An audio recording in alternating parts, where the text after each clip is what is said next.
In the White House, President Eisenhower signs the proclamation that makes Alaska's entry into the Union official, nearly 92 years after Lincoln's Secretary of State bought the territory from the Russian Tsar for $7 million.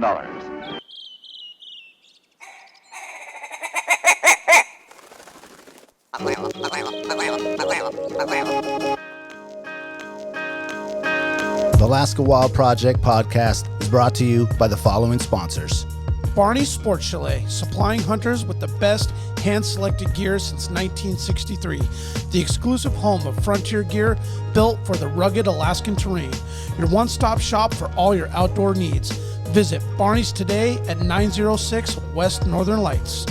Big Rays, the Alaskan outfitter, committed to outfitting Alaskans across the state since 1947. Whether you're a recreator, parent, guide, or corporate buyer, Big Rays has the gear you need, tailored for Alaska's harsh conditions. Check out their new exclusive line of Auralic waders. Big Rays for all your outdoor gear and rugged work attire. BigRays.com.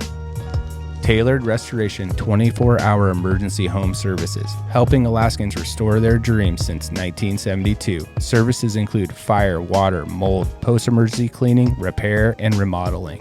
Give them a call in Anchorage, Eagle River, Matsu, or Fairbanks. Hit them up at tailoredrestorationalaska.com. Total Truck and Alaska Overlander, Alaska's premier supplier for custom automotive accessories and overlanding products, providing all-inclusive rental vehicles and trailers custom outfitted to explore the Alaskan backcountry with a unique and convenient traveling experience. The Treehouse AK.com, located at 341 Boniface Parkway, Alaska's own and grown cannabis and CBD store. Ask the bud tender what the strain of the day is to get your 10% off. The Treehouse, where the culture lives. AKO Farms, located in Sitka, Alaska, built from the ground up with concentrates as their single motivation, with exclusive products such as their sugar wax, full spectrum diamond sauce carts, and more. Ask your local bud tender about AKO. Marijuana has intoxicating effects and may be habit-forming and addictive. Marijuana impairs concentration, coordination, and judgment. Do not operate a vehicle or machinery under the influence. There are health risks associated with consumption of marijuana. For the use of only by adults 21 and older. Keep out of the reach of children, and marijuana should not be used by women who are pregnant or breastfeeding. Lawn Pro AK, Alaska's year-round professional property maintenance team. Services include weekly lawn care, custom landscaping, fertilizing, weed control, turf repair, and more. Schedule your free estimate at lawnproak.com. Alaska's OG cider company, Double Shovel, crafting gluten-free colonial-style ciders founded as a healthier, non-inflammatory brew option. Drop by their Pop and Tap room in Anchorage off of 58th and Arctic or visit the second location in Kodiak. Double Shovel, award-winning ciders. Alaska Mining and Diving Supply, located in Anchorage, is our go-to for powder sleds and utility rigs. Whether you're in the mountains with the flat bill bros, running trap lines, or hauling freight, they have the selection to get you dialed from peaks to the valleys. Find them on Commercial Drive or akmining.com. I love hearing that part from guys that have like been doing it, like yourselves. You know, you surf, you hunt, build boats, and you could just call somebody at any given day and be like, guess what I did today? They're like, what? Just we're very blessed up here. Yeah.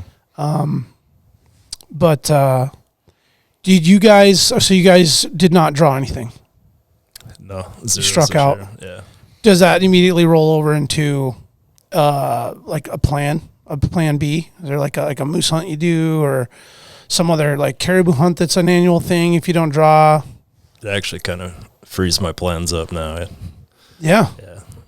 Okay. So, Till you know if you're drawn, you've got like plan A, B, C, and D, Yeah. right? And Yeah. now you can start to pick one. Yeah. It's a relief at the same time, like just get it over with. I either got one or I don't.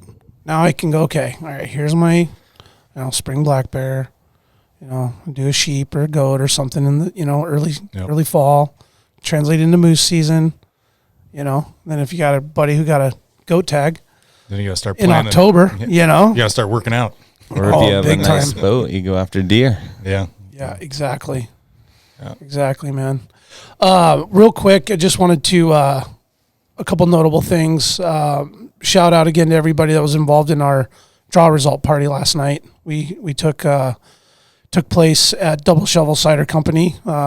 Jack and his crew opened up the house to us last night, and what do we have, about 75, maybe 80 people that were kind of floating in and out. I think we had maybe 40 plus folks get the app and played our trivia. Trivia was fun. Yeah. That was actually a lot of fun. We had 25 questions. Had some giveaways. We had some binos from Big Rays. We had really nice rod and reel, or rod set up with some flies, and packaged up some local greens and cider and swag and all kinds of fun stuff for our participants. And so just once again, wanted to thank everybody, especially the folks that came out and participated in that. Without people coming, it wasn't, going to happen. And just shout out to Emma for winning the moose call. Emma, man. Yeah, she just nailed it. And she was the only gal that participated out of our, I think, 12 Is it only 12? participants. I think it was more maybe than that. 15. Yeah, I don't. The list was like halfway down the page. Yeah. This gal, she's all like, I dabble. I've done it a few times. Like, okay. Come to find out later, she's like Daddy's secret weapon. Yeah. Oh, 100%. The tone was that perfect. makes sense, man. He's like, you go stand over there. Oh, she just killed it, man. Yeah. And she didn't really want to do it. I kind of was hounding her about it, so I got her out of her comfort zone there. She was a little bit red in the face, but once she did, and everybody was like, "Whoa, that was a good call." She could tell her confidence was skyrocketed. But in Francisco, right? The little 6-year-old? Francisco, little man got in there. Had a mean With a moose call? It was like a calf call. It was a good shot for a 6-year-old. That's pretty cool. He definitely would have easily called in a baby calf with that just adorable call. Yeah, it was nice. But thanks to everybody and some wolves. Our crew with that. And then, shout out. Oh, go ahead. Yeah, shout out to Jay Liska for making us some hop cider for the event yesterday, or not hop cider, hop water, AKJ's hop water. That we are enjoying. What do you guys think? now. It's good. Pretty good. Real good. Yeah. Shall we cheers to Jay? Yeah. I think we should cheers to Jay. Yeah. If you guys haven't heard of Jay, man, AKJ's, check him out. He's snow bikes up in his backyard up in Upper Huffman, and he's interesting cat. You guys have heard of Borderline, the snowboard company from back in the day? Yeah. So Jay Liska and his brother Scott were the... I knew I recognized that name. They're the OGs of that. Yeah, and so Jay was like one of the first pro snowboarders in the world, won the first World Extremes, and so he made this for us. Wow, Really super that's cool awesome. guy. Yeah, I've hung out with Scott quite a bit. Oh, yeah, you're a there you surfer, go. yeah. I've heard stories. Yeah, so on great. the Viking? Yeah. Yeah, I've surfed on the Viking before. Oh, yeah, it's fun. Yeah, is anybody doing that anymore? I think there's a couple surf tours out of Seward still. Okay. Yeah. He was just a pioneer, right? Kind of started it. He was the guy. Yeah. He was the first to like commercialize it, I think. But he would have been one of the first that found the wave too, or the waves. Yeah. Yeah. No. That. Thanks for that. For the hop water, it is really good. Just a couple quick mentions too. Local greens. That's another endeavor that Jack has going on. We actually have fresh microgreen salads and greens you can actually get at Double Shovel, and you can get a subscription, so you can get those sent or delivered to you through Local Greens. It's a great local resource, all natural, Locally grown, not the market stuff. Fresh veggies. Nice. Yeah, so if you guys are ever in town and you swing by the Shovel for a cider, definitely grab a bag of those. You'd be surprised. They're amazing. They really are. So you don't deliver down to Homer? No, I wish, yeah. man. Yeah, you take me on one of those boats, I'll come down. Yeah, so well, that's what's got you boys up here today. I've got Eric. Eric, how do you pronounce that last name, Eric? Engebretsen. Engebretsen. Okay. There's no Okay. L. Everybody wants to put an L in it, but there's no L. Is it Brad Conley? That's right. Brad Conley. Okay. My grandparents, the Conleys, were in Homer for years. The old Putter Inn and the Connolly House there up on East End Road, but they spell it a little differently. So I'm like, I hope I get that right. We've got Brad and Eric in from Bay Weld Boats and Coldwater AK today. The boat show is in town. Yeah. So what's the boat show vibes looking like? It's great. So it's the Anchorage Boat Show. we were actually just at dinner tonight. Earlier, we were figuring out how long we've been doing this. This is our 9th season at the boat show. Okay.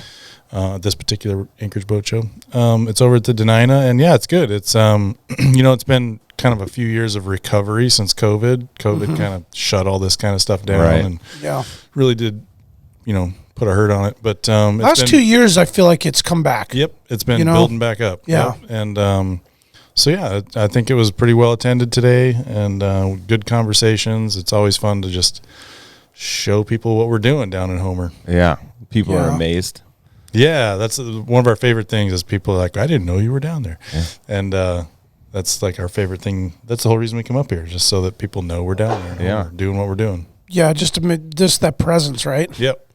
And those boats just are the shining stars of a boat show, man. Yeah. You guys remember the boat show when it was in the Northway Mall? Yeah, we didn't actually participate in that one. No, I didn't. I don't remember seeing your guys' boats in that. I mean, that was just all there was for a boat show. Mm-hmm. I mean, that's what I did 15 years ago. I went and looked at all the Weld crafts and Hughes crafts and great boats. Mm-hmm. Very generic kind of display. Yeah. Not critiquing in a negative way what they did. It was so dry and bland and kind of just, you could go and buy a John boat or a jet boat or find a good boat there. But I like what they're doing the Denina now. It's just got more flair and more modern feel to it. Yeah, we're and we're really behind it. We've been pushing for years for it to be a bigger show all the time and bring more stuff. We brought 3 boats this year, all pretty diverse ones. They're all very different. We brought one patrol boat that we built for the troopers this year, a catamaran, kind of the perfect Katchimack Bay boat, and then we brought this big little mini yacht. It's a 36-footer that's just really cool. What's that one's name? The Global Sea. Global Sea. Yeah. You guys' names are awesome. It's got big horsepower. It's super fast. It's really nice finishes. So we're trying to display like a variety, kind of along the lines of what you were saying is, there's a lot of good manufactured boats out there that are similar, and we're always trying to do something different. Right. And so the show is a great spot to showcase that. I mean, that's what it's all about, showing what we're doing, and we're deliberately trying to do things a little different. And it gives us an opportunity to connect with the state, being down there in Homer, get to choose some real, attractive, unique boats, bring them up here. And, we have a lot of fans, people that follow the brand and all the boats that we build. And it's that one time a year they can come on and walk around and sit in the seat and see what it's about. Sure. When we walk the docks, my kids and I, we all know what the Bay Weld boats look like. They stand out, man. Especially that signature curve. I don't even know what do you call the signature curve right on the signature curve. Okay. Yeah. All right. That's official name. And I mean, got it. I think since the kids were like 4 or 5, they're like, Dad, there's another Bay Weld, and we have to walk over and look at that boat. We don't look at the other ones really. They are shining stars, and those catamarans, when you see them, you're just awestruck. You're like, this is genius. Yeah, they just cut through the water. I don't think I can go to the boat show. Just drool. Just bring a towel with you everywhere you go. How can I sell my boat and get one of those? Well, beyond all the glitz and glamour of displaying a gorgeous boat at the show and chatting it up with folks, give us a little bit behind the scenes on the challenges and logistics of the boat show, getting your boat here. I imagine some of them need definitely oversized equipment or even pilots. I don't know if any of them need a pilot truck that come all 3 of them we brought this year required pilot vehicles. Wow. Okay. So they're all over normal width for moving. So we were pushing the limit a little bit this year. And tractor trailers got to haul them up. No, or were we able to get them with? We tow them mostly. We hired big dualies or something. Yeah, we brought 2 of them up with our trucks, and then one of them we hired a local moving company, Homer Boat Yard, to haul it up for us. Okay.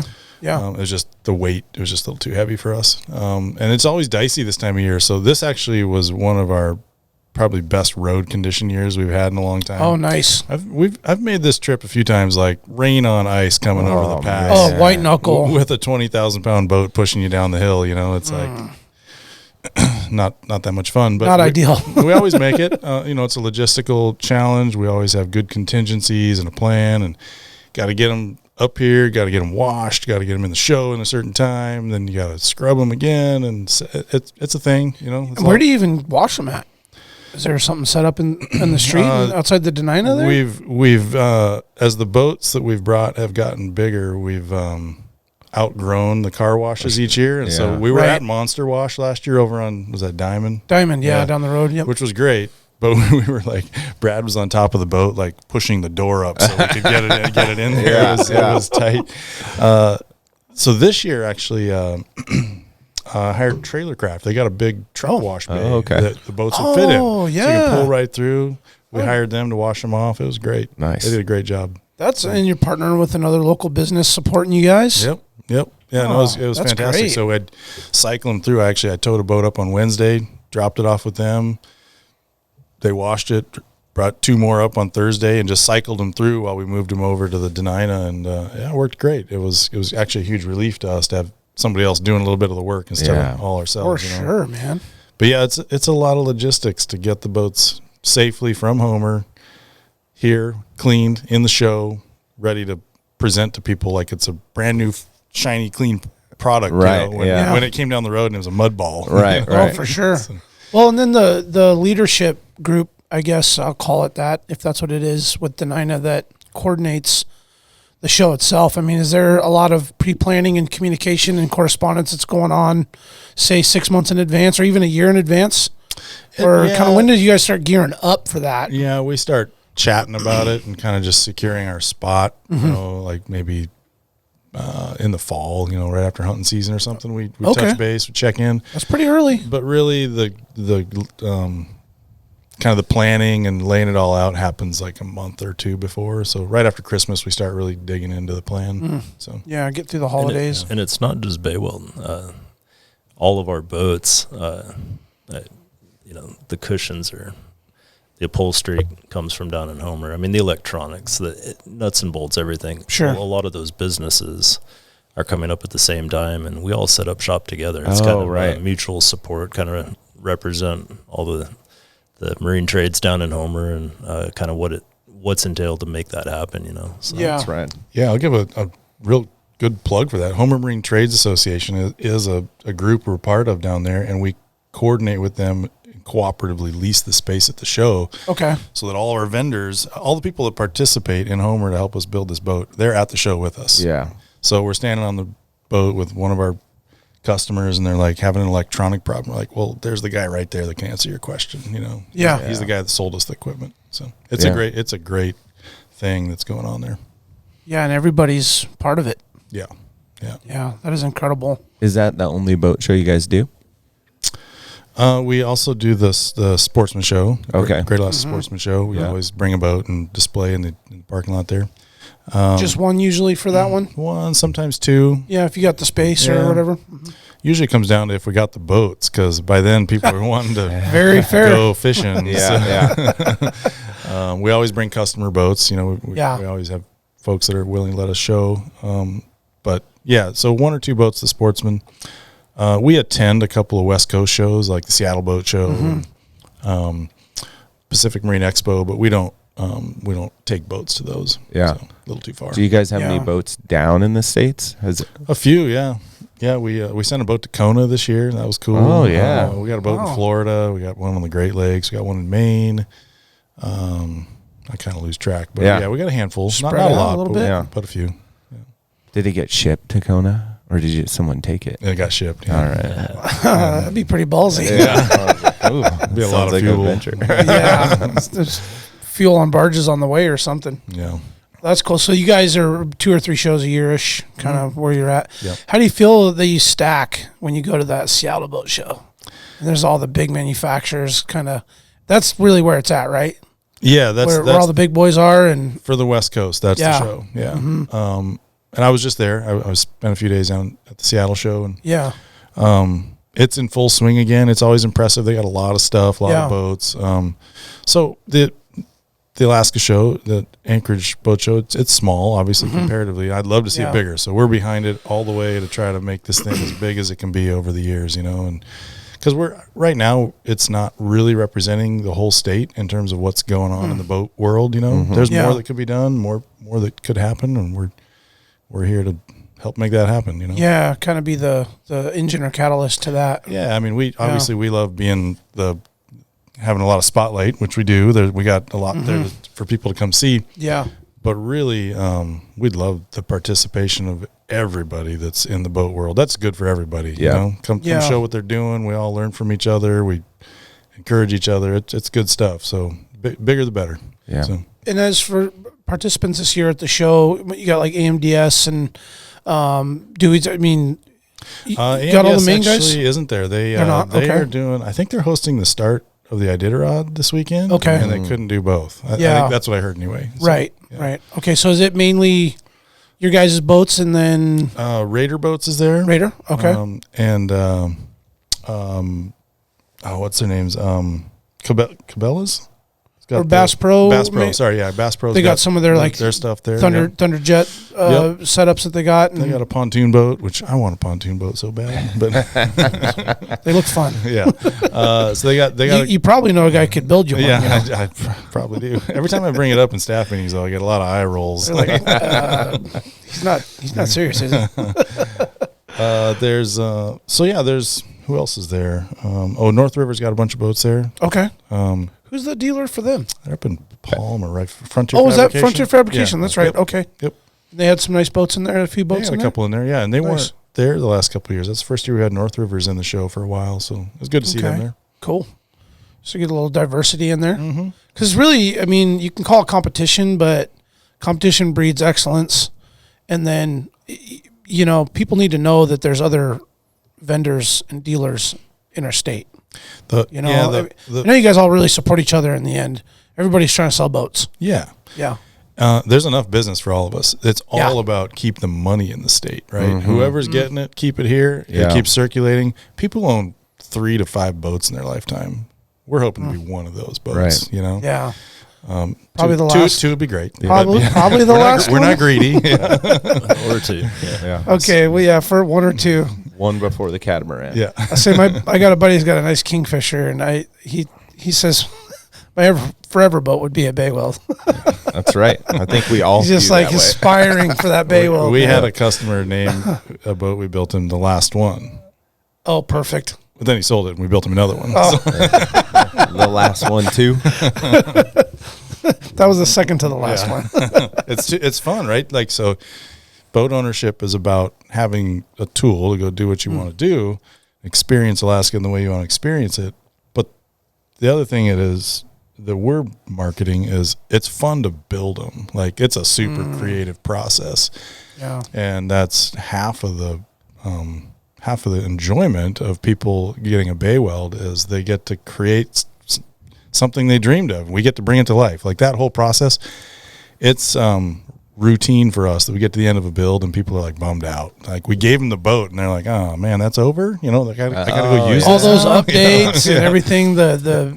Leading up to it. It's super fun. They come in the shop. They get to be part of the process. And they want to do it again. They get They get to go through the design and dreaming up this thing they've been looking forward to. Yeah, and it becomes a home, man.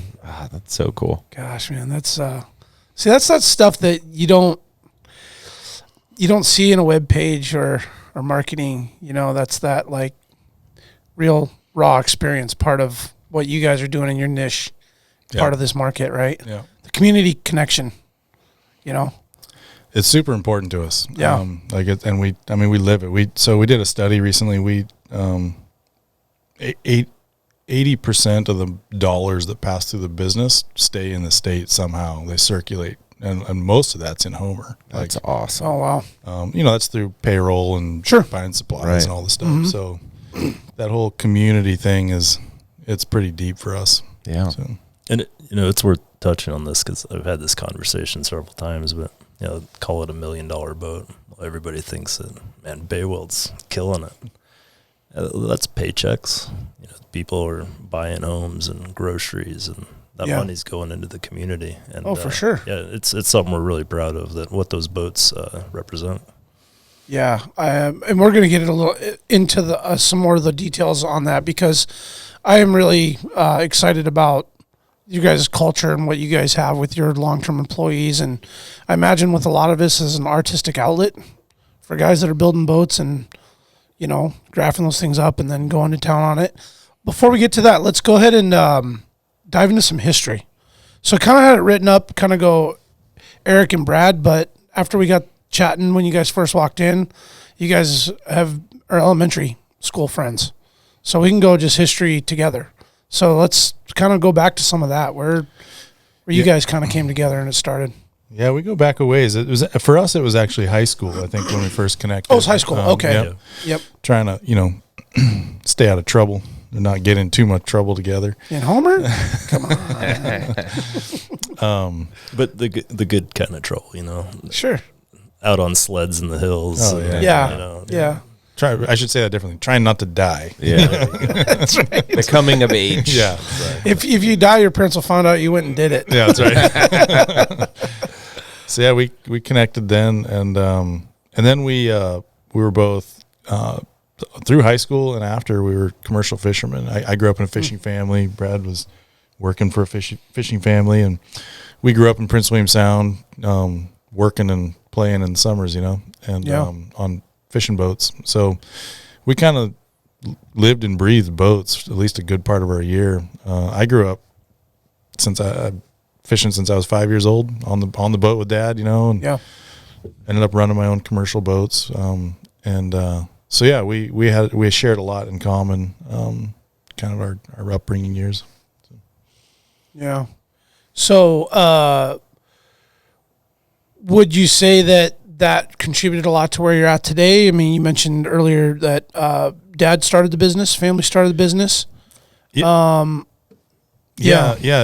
So this is our 50th year. So congratulations. Yeah, thank you. Yeah, it kind of crept up on us. We're all of a sudden a year or so ago, we're like, next year's 50 years. I didn't realize it was 50 years in doing my research. I was like, it's been that long. Yeah. 1974, they pulled their first business license, and it was mom and pop, right? Dad had been to welding school. He was a young man, and that's how he was putting food on the table. He was using his skills, fixing whatever, you know, little shop and a truck. And what was the business called then?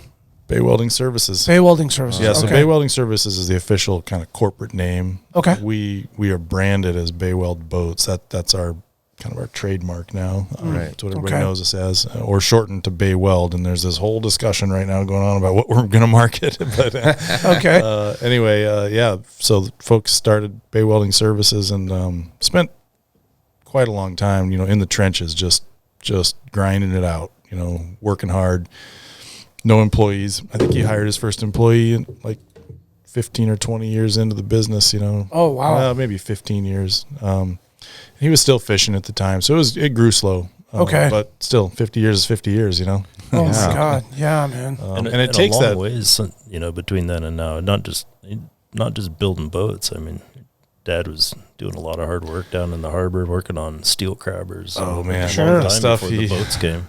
Yeah, there was a foundation being laid there, like of a reputation, and the reputation was hard work, and no job was, you know, couldn't be done, and just hustling, you know. Yeah. And I'm so thankful he did that, and we don't have to. He kind of laid it all down. Yeah, right? Yeah, totally, and built a reputation, especially in Homer, that he could do anything and do it really well, and kind of solving pretty much any problem people would bring to him, you know. And I think that's a core part of what we've carried forward, you know. And a reputation for quality. That's something I still hear these tales of working with Eric's dad, you know. What's his name again? Standard. Alan, right, okay. Yeah, and you know, so we're obligated to carry that on.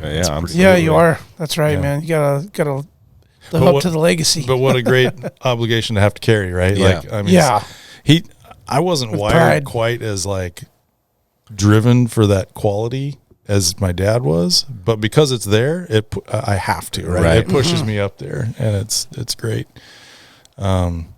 So it's our 50 years there. My folks are retired now. They retired out of the business in 2020.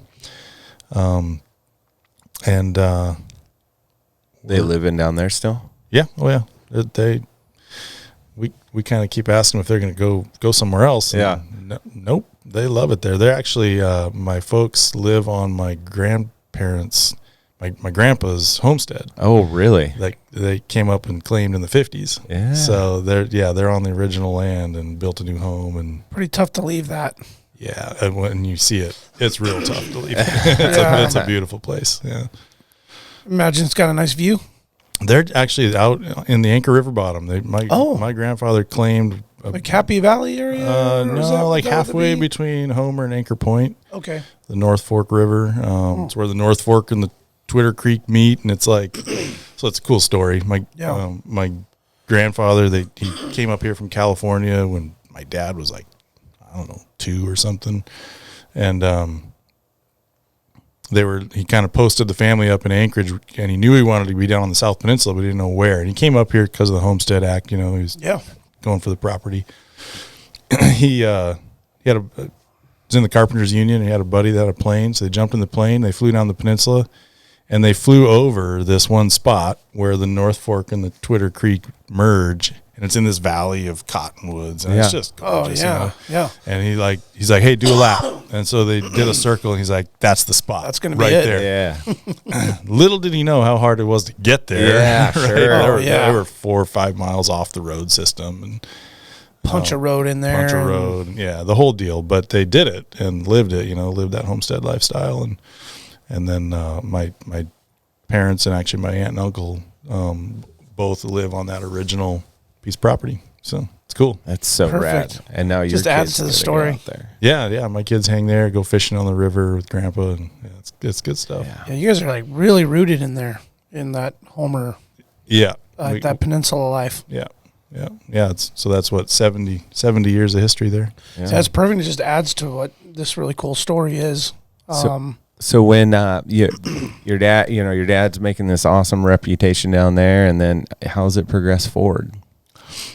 Well, so in about 20 years ago, when I kind of came back into the company, I was living out of state and kind of pursuing my own stuff at that point. I was still pretty young, but I was in the electrical trades, and at that point where I'd gained enough skill and talent, or, experience, that I was going to either start my own business or not, and trying to decide what was I going to do, and at the same time, my folks were right at the point in Bay Weld boats that they'd built, I think, about 40 boats by that point, and they were gaining quite a bit of momentum. They had maybe 3 or 4 employees, and it was just kind of apparent to all of us that they were going to need some additional help, right? Or shouldn't say help. It was they needed Support. partners, support, to keep it going, and take it beyond them, and they graciously offered me an opportunity to do that. I don't even know if can't even remember if I was looking. I think that, they did their parents thing. They kind of intuitively knew. Just over biscuits and gravy one morning, just hanging out. I think it was over the phone. I was in Arizona, and they're like, hey, you want to come back to work? I'm like, I hadn't thought of that, because I hadn't been very involved at that point. Kind of was of the mindset I was going to blaze my own way, Sure. And, but yeah, just, I guess, it's fortuitous. It was fate to reconnect. They were gracious enough to offer me an opportunity in. I was maybe insightful enough to see that there was an opportunity there. Yeah. And just decided, you know what?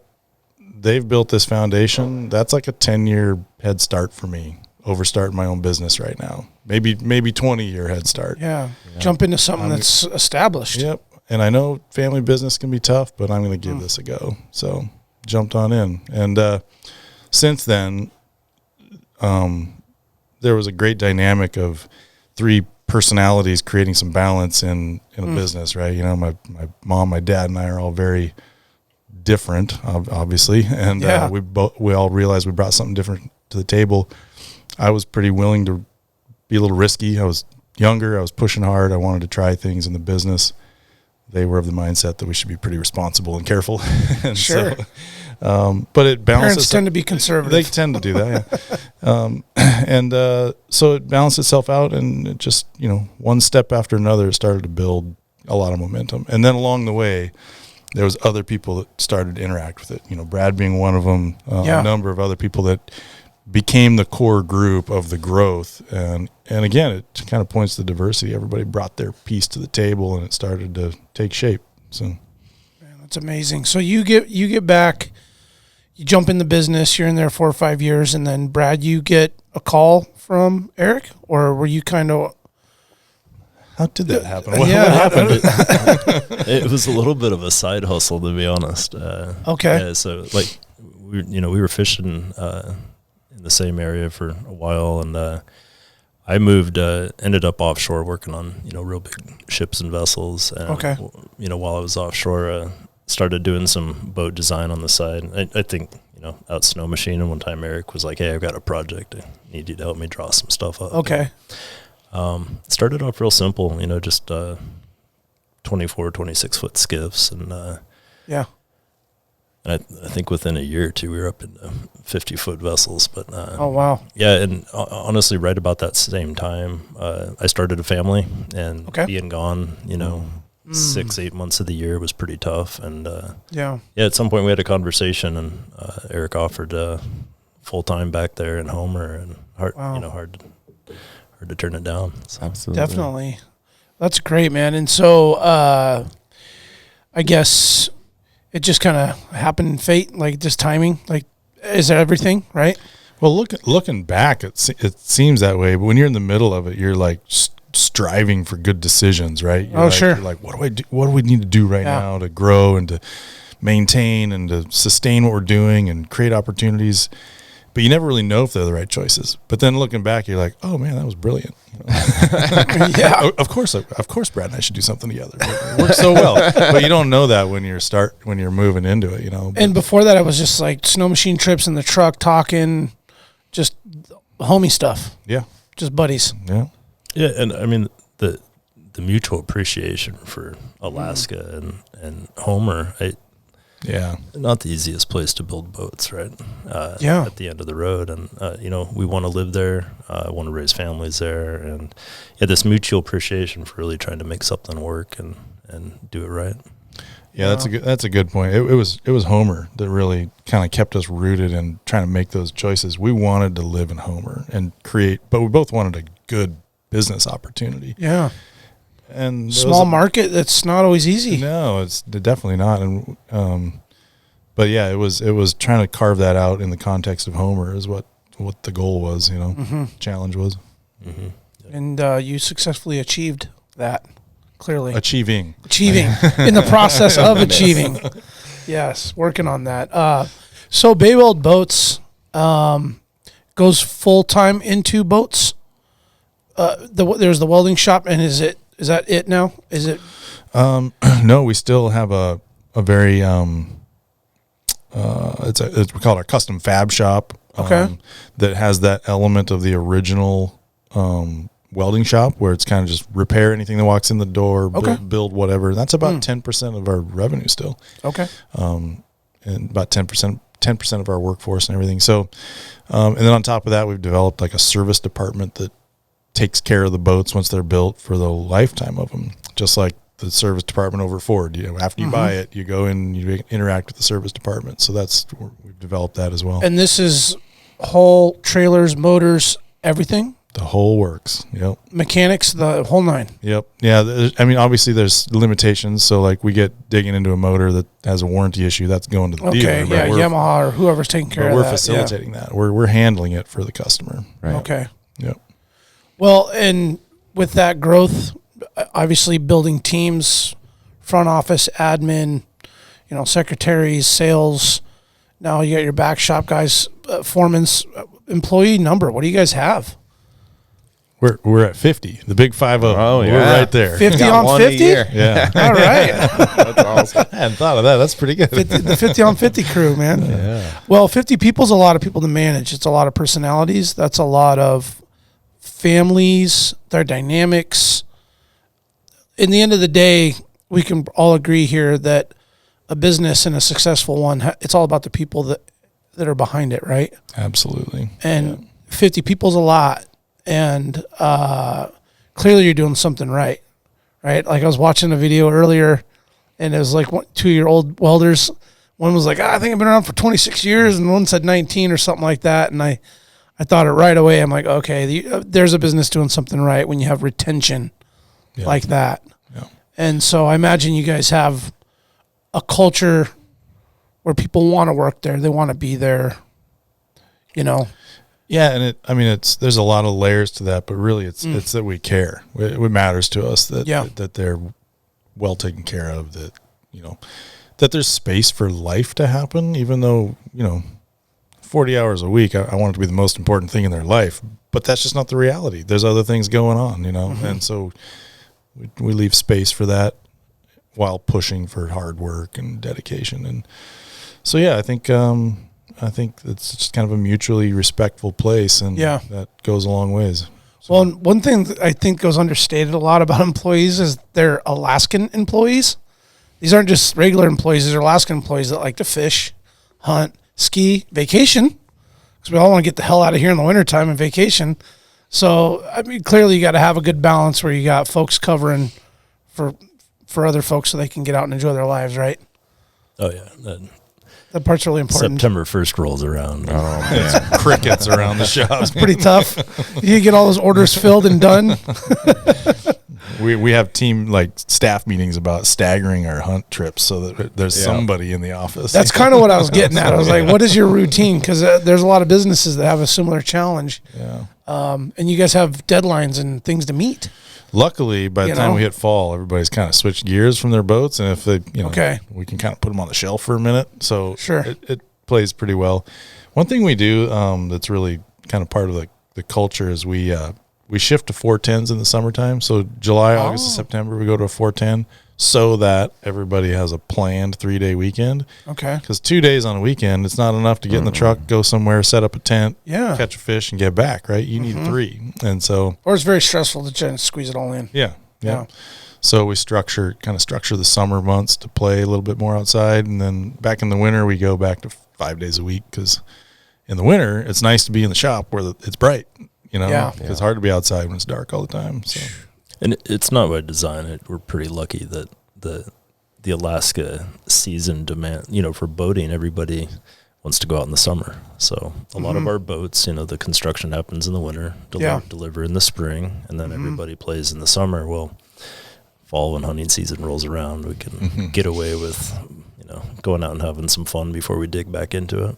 Light duty. Usually all the boats are out and taken care of or worked out some kinks or corks or whatever by then. And luckily all our clients hunt a lot too. So by then they're like, toss us the keys to their boat, and they're like, see ya. We'll see you in the spring. Yeah, exactly. So. Well, and one of the things, going back to the guys in the shop, because I imagine every piece of the 50-man roster, everybody has a importance as much as the rest. But coming from the shop world, the lifeblood of a shop is your technicians, is your guys working on a car, working on a boat. How did you build your boat building team? Did it start with like 1 or 2 good welders and started there? Did you guys recruit guys out of state? Are these all local talent? Let's dive into that a little bit. And Eric stopped me if one, but I really can't say we can take much credit for it. The leadership team that we have at Bay Weld, there's a handful of individuals there that have been around for a long time, but they carry that, there's a work ethic and expectation for quality. There's just a general culture there that there's no way we could do it without it. And so, when we bring new people in, we're looking for, specifically some personality. They'll get along with everybody, a good work ethic. But it's this key group of people that we have at Bay Weld that help kind of cultivate and bring these people up into the right culture. And said. It percolates out into 50 people. It's there's no way you can rely on just 1 or 2 individuals. It's a whole team that we all kind of have a pretty similar perspective on life and how to build boats. So. Yeah. It helps too that I think all of us are OCD. Like, we're in good company. Yeah, you want to make sure everything's light and nice and tight. Edges, stitches look just right. Yeah. First question in the interview. So rate your level of OCD. Yes. Is that How clean? OCD are you? First one is, do you make your bed in the morning? Oh, yeah. Because if you're really OCD, you make that damn bed in the morning is what you do I actually right go out of the gate. I shift the picture on the wall slightly crooked and just see if they pay attention. we got some guys that That's pretty cannot good. walk by a crooked picture in the hallway. Perfect. Yeah, Well, you're going to build our boats. And you guys got a pretty nice office set up, right? Yeah, it's pretty good. We're going to add on this year. We need some more space. So as we built the business, it's kind of gone in these cyclical stages where we build up production and then build up some administration and then build up production. It's kind of like teeter-totter back and forth. So we've been focused hard on the production element the last couple of years. We overhauled kind of our workforce development plan. Brad led that effort, gave it a lot of structure, which has helped that core group organize themselves as they bring new people in and we just finished a company-wide review process that was really organized and structured. But now it's time to add to our administration team. We got time to put some more people in there, and we need more space. So yeah, the office is going to 2 stories. Oh, man. Wow. It's just building from boats to the building, boats to the building. Well, yeah, I mean, funny story. The building started out at 5,000 square feet, and it's 35,000 now. Wow. All add-ons. Oh, yeah. We call them moron additions. We just keep adding more on. It looks moron. We need to build an 80-foot boat, so let's build another shop next to that That's one. exactly how it happened. No joke. A boat order comes in, we're like, well, shit, now we have to build a shop to build the boat. That's exactly what happened. That's a cool problem to have, though. Yeah. I mean, you got somebody that wants a boat like that. Well, that's allowed us to build it too out of pocket, so the business doesn't have any debt, and I think Boy, I that's thank my huge. parents for that too. They were committed to that. That was a clear commitment they made years Hence ago. that conservative approach. Yep. They're Yep. like, eh. Yeah, they were comfortable with some risk and some aggressive growth as long as Yeah. we could pay for it. Yeah. And That's right. And we did along the way. So to that effect, we'd sign the contract first, and then we'd build the building. There we go. Yeah. Secure that work first. Yeah. So how much of that space is manufactured space, and how much of it is their admin? You'd think 35,000 sounds like a lot. We're using every square foot. Yeah. We actually we think about the value of a square foot, what we can do with it. Yeah. Can we generate revenue with it, or are we taking up space that won't make us any money? So our administration space is, oh man, our offices are small, a couple thousand square feet at the most. Yeah. And all the rest of it's just plugged up, full all the time. Shop, storage, Sweet. parts, you name it. Storage, we're kind of bursting at the seams all the time, and when we figure out a new solution, reorganize. We're just overhauling our inventory room right now, added a whole nother tier in that so that we could have the space we need, but we run pretty tight on our space because that's valuable. So you're I'm not joking, like the doors, like build a boat and we've got like 3 inches to squeeze them out. And I bet. In this coming year, we're cutting the door wider to make the next boat fit. So Wow. We sold a boat that's foot wider than the current door we have. All right. How wide is that? 26 and a half. Ooh, man, that's a monster. That's a big seiner we were talking about earlier. Yeah. No, this is another one of the big catamarans. It's coming Okay. after the seiner. Okay. How long is it going to be? 80. Yeah. The world traveler boat right there. Monstrosities, man. Yeah. Well, we're going to take a quick break. We'll get back into some of these details, and we'll grab a fresh beverage here. All right, yeah.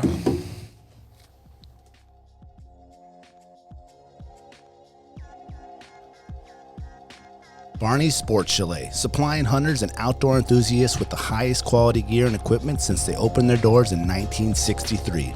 Barney's carries exclusive brands such as Alpaca Rafts, Sitka, Sims, Exo Mountain Gear, Hilleberg, and much more. Barney's prides themselves with keeping a huge stock on hand of various top-of-the-line tents, footwear, sleeping bags, optics, cross-country skis, just to name a few. Barney's is also the exclusive retailer of Montana Knives, Seek Outside, Kafaru, Stone Glacier, and their in-house brand, Frontier Gear of Alaska. Barney's has a superior selection of top-rated boots, sleeping bags, dry bags, mountaineering gear, electronics, and accessories. Need freeze-dried food or mountain snacks? They got that too. Barney's now has an amazing new paperback catalog available for in-store pickup or online order. Visit them today at barneysports.com, or even better, stop by the store in Anchorage at 906 West Northern Lights. If you want the best, there's only one name in the game, Barney's Sports Chalet. Alaska Mining and Diving Supply, located in Anchorage for 47 years, has expanded 3 stores. The main store, the largest Skidoo sled dealer in North America, also has Can-Am, Sea-Doo, Climb, Suzuki Outboards, Honda Outboards, generators and snowboards, Kingfisher boats, and so much more. Alaska Motorsports and Equipment just next door, which was previously Anchorage Suzuki Arctic Cat, for all your Arctic Cat, Suzuki ATV, Husqvarna, Generac, Mahindra Tractor, and now Argo Pro and Sasquatch needs. And to round it out, also next door, the brand new Alaska Mining Superstore, for the largest selection of recreational and light commercial mining equipment anywhere, period. The Treehouse AK, your one-stop dispensary located at 341 Boniface Parkway. When you pull up to the Treehouse, you'll notice the beautifully hand-drawn art by Alaska's own Ted Kim. Once you get inside, you're going to see many of the same people that have been there since they opened. The bud tenders know you and what you like and what new product you should be checking out. The store is super clean and the music's always on point. The Treehouse and local owner Josh Boots is a staple in the cannabis culture through his music, community givebacks, and a lifetime desire to bring the people of Alaska the best products available. The Treehouse always has at least 25 strains available, and they're all shown prominently deli style in clear, openable jars so you can see and smell your options. Other products include edibles, concentrates, vape carts, pre-rolls, flour, dab rigs, and anything else you need, they got it. They also have some pretty sick merchandise for sale. Check out thetreehouseak.com, or better yet, stop by the Treehouse today and get started on their loyalty program. Remember, you must be 21 years of age to enter their store. The Treehouse, where the culture lives.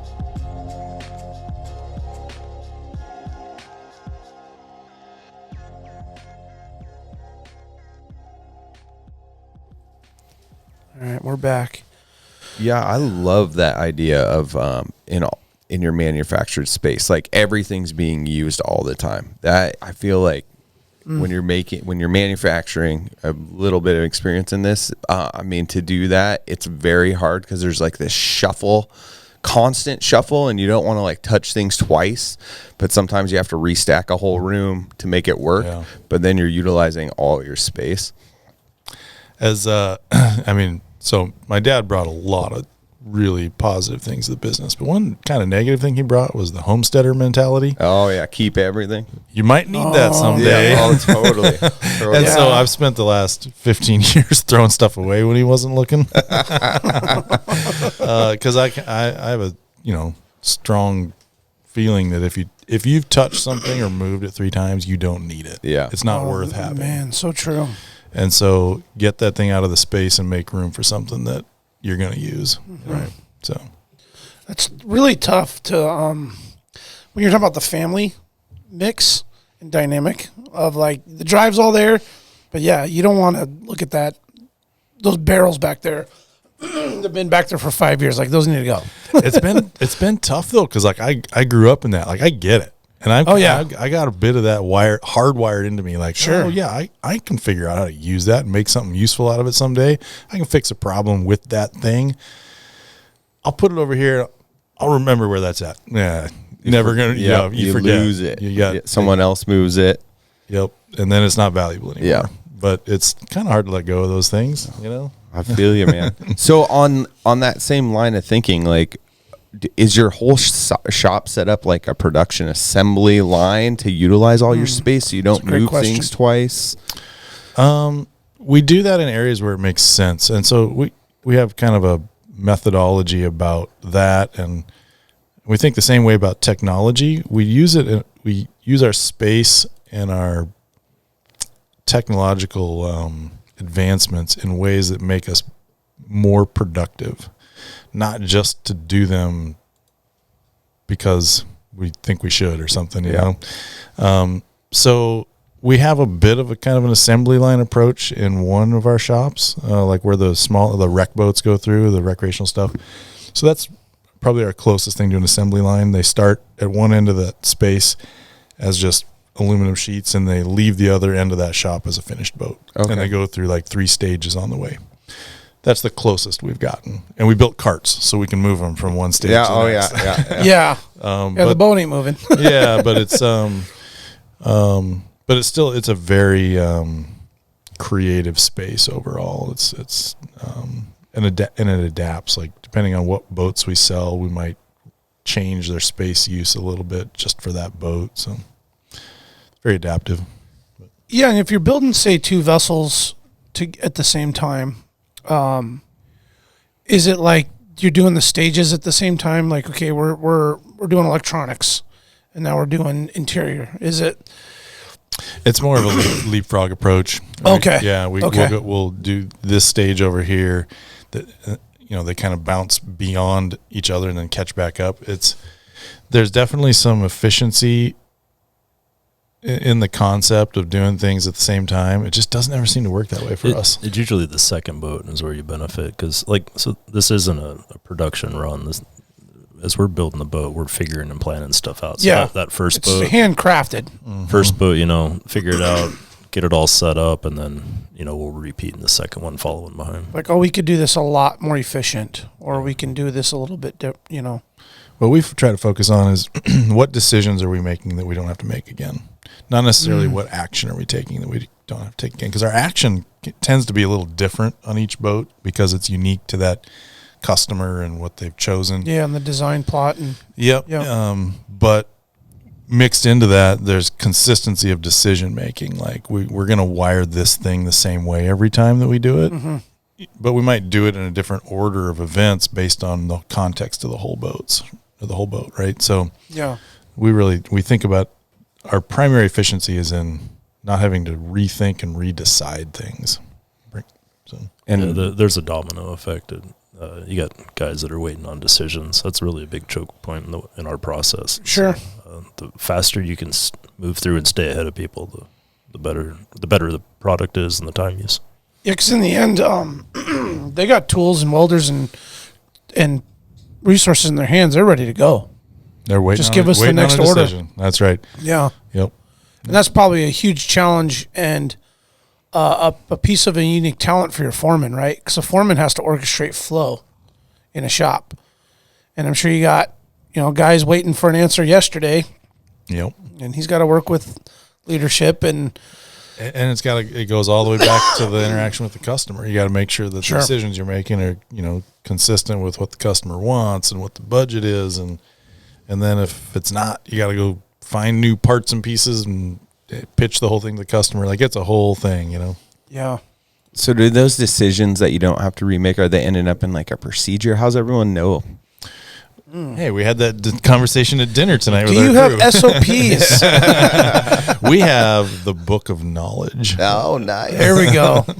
The unwritten one. No, it's written. A couple of years ago, we decided we were having all these decisions that were floating around out there, and we were having to remember, right? And so we finally tasked somebody with, okay, when we're in a meeting and we make a decision and we identify it, it's your job to write it down and put it in that book over there. Yeah. Okay. And it is. It's a book of SOPs. But what's wild is in our world, those change all the time. And find better ways to do it or more creative ways to do it. And so it goes in this book, and it's everything.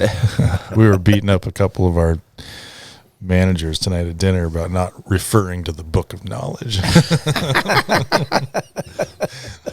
Is there all these strikeouts in it, and then another hand? Revision. Revisions, all by hand. Yeah. Oh, I love it. Yeah, it's awesome.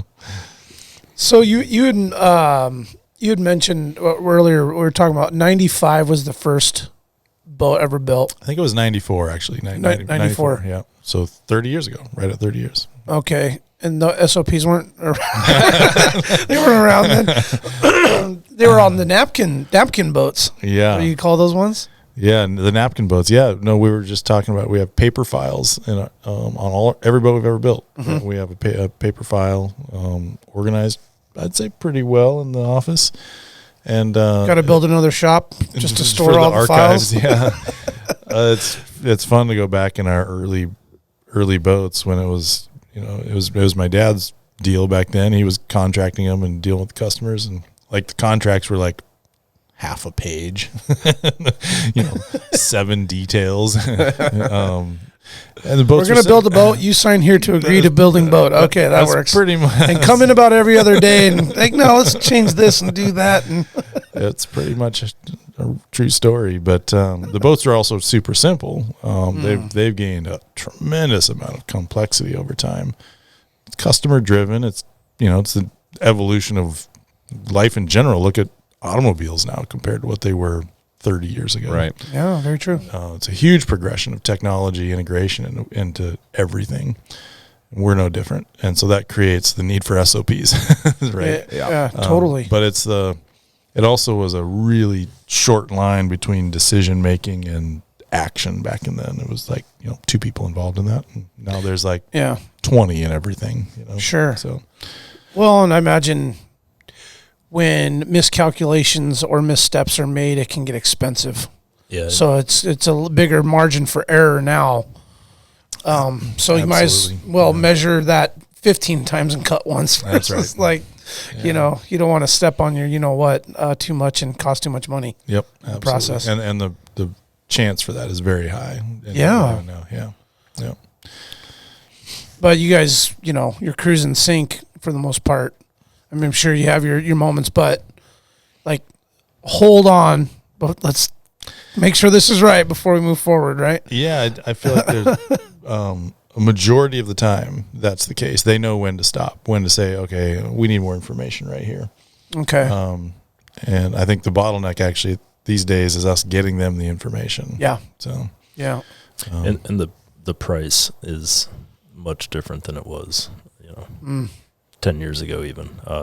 Right. And the customer's interaction is very important because there's decisions, that whether they're unforeseen or just need to get them to ring in. We need to stop, check in with the customer, make sure we all on the same page. And there's cost implications before we can move forward. Well, and then there's also an emotional part too when you get a customer really involved in the process, right? Oh yeah. Because a lot of their decision up front was an emotional decision to even think about buying a boat and going through the process, right? Mm-hmm. Yep. So you're also got to manage. You're trying to keep that connected without it affecting the flow, right? That's right. Yeah. There's a guy down there ready to weld this thing. We need an answer. Exactly, man. Yeah. So one thing that's really cool about your boats, I like the law enforcement angle that you guys got. I kind of feel like maybe you guys have the cornered the market on that.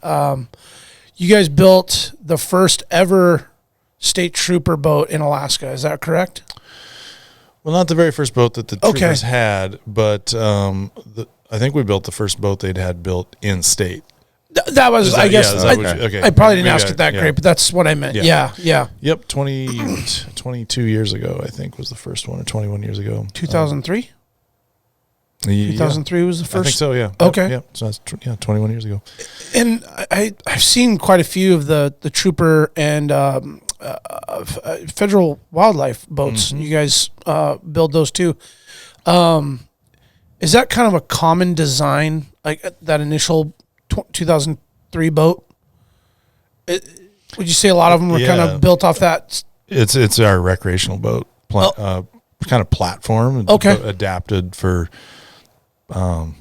patrol management use.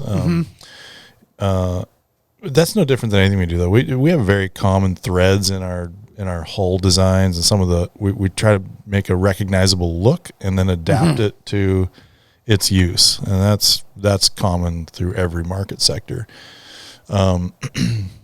for sure. And we cross learn, like we'll learn a bunch of things in the commercial fishing boat industry, you know, what we build there, how they use it, how to make things really strong. We'll apply that to recreational boats and patrol boats. Then we learn things in the patrol boats that matter to them that we can apply to the recreational people. There's something to be learned from all of it. And then it's just figuring out where to apply it appropriately. But yeah, the patrol boats, we've done well with those.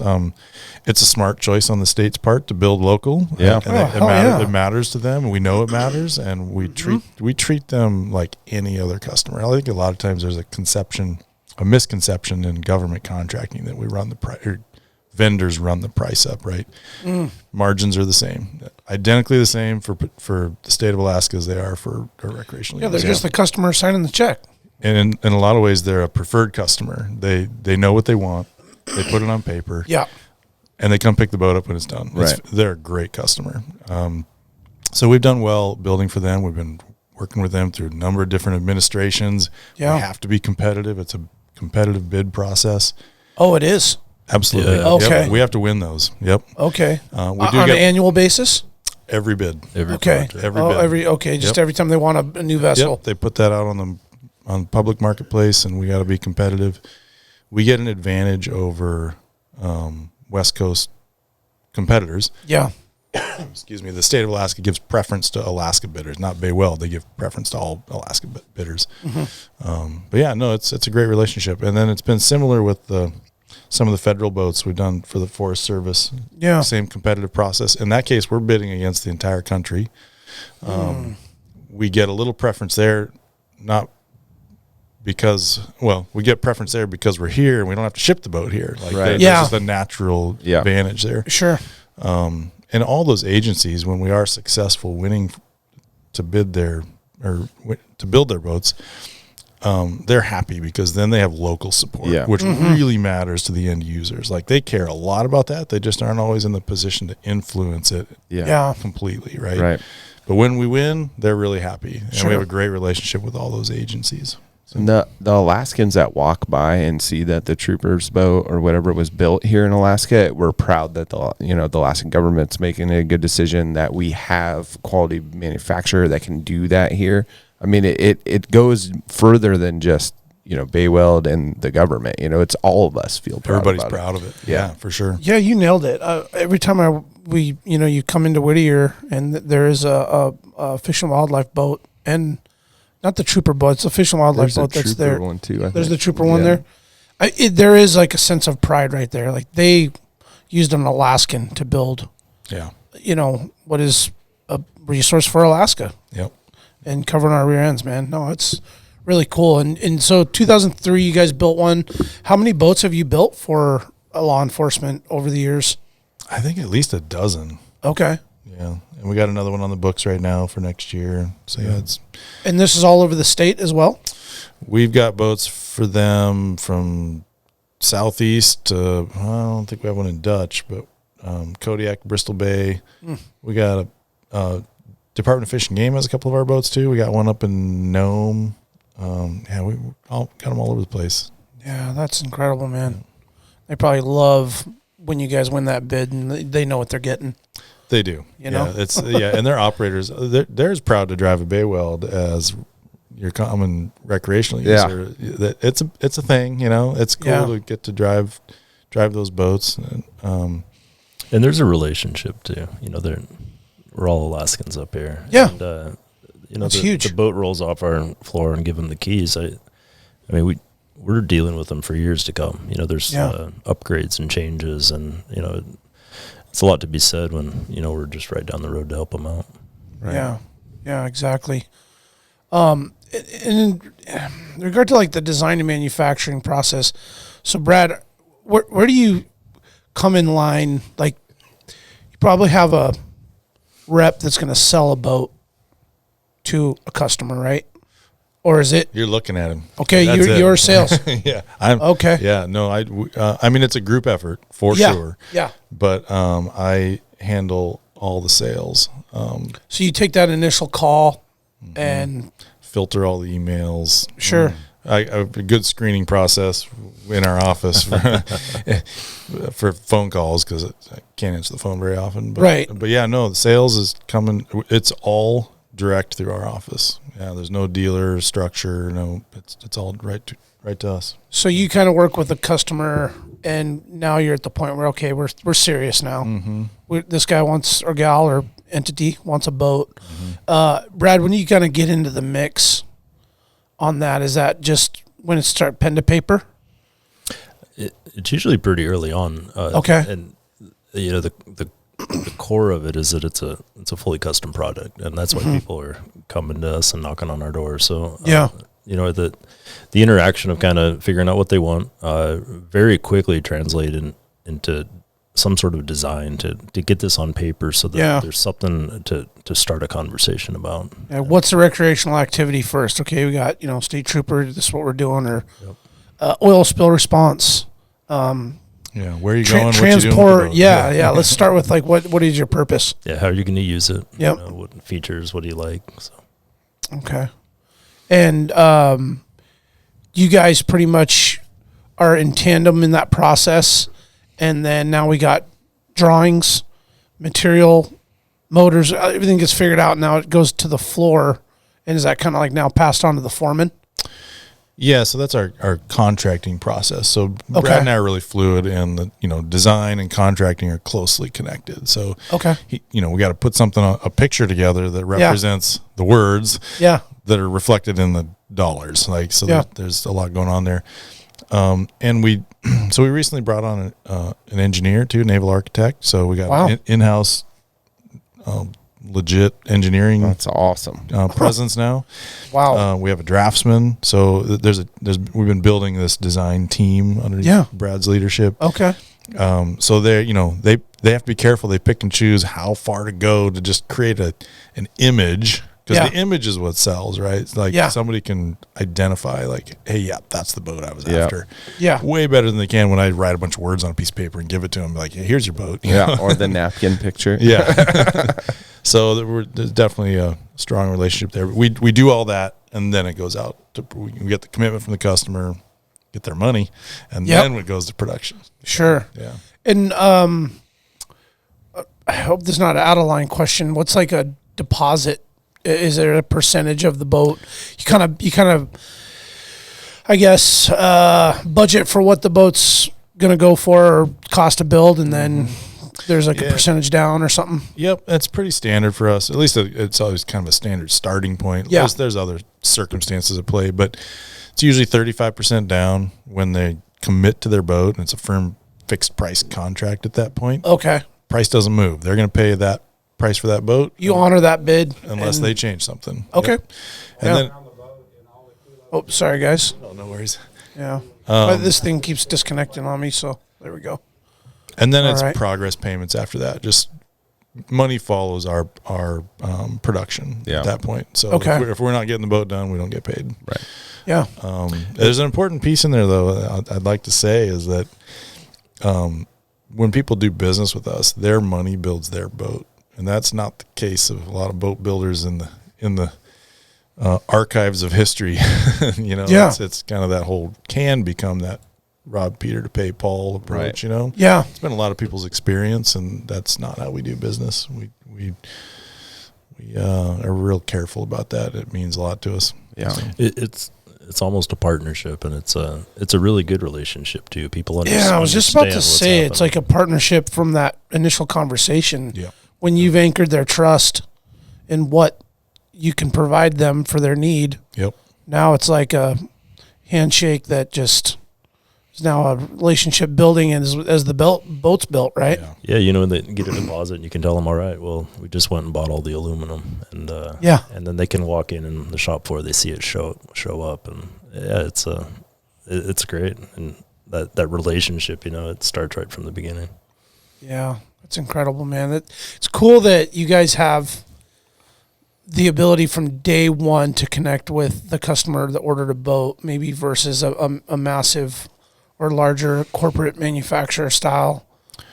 That's a general trend shift in manufacturing, though. Okay. To connect I think we can thank COVID for this. COVID made people want to connect with their maker, the maker of the thing they were buying, whatever that thing was. Yeah. So it's driven manufacturing to factory direct.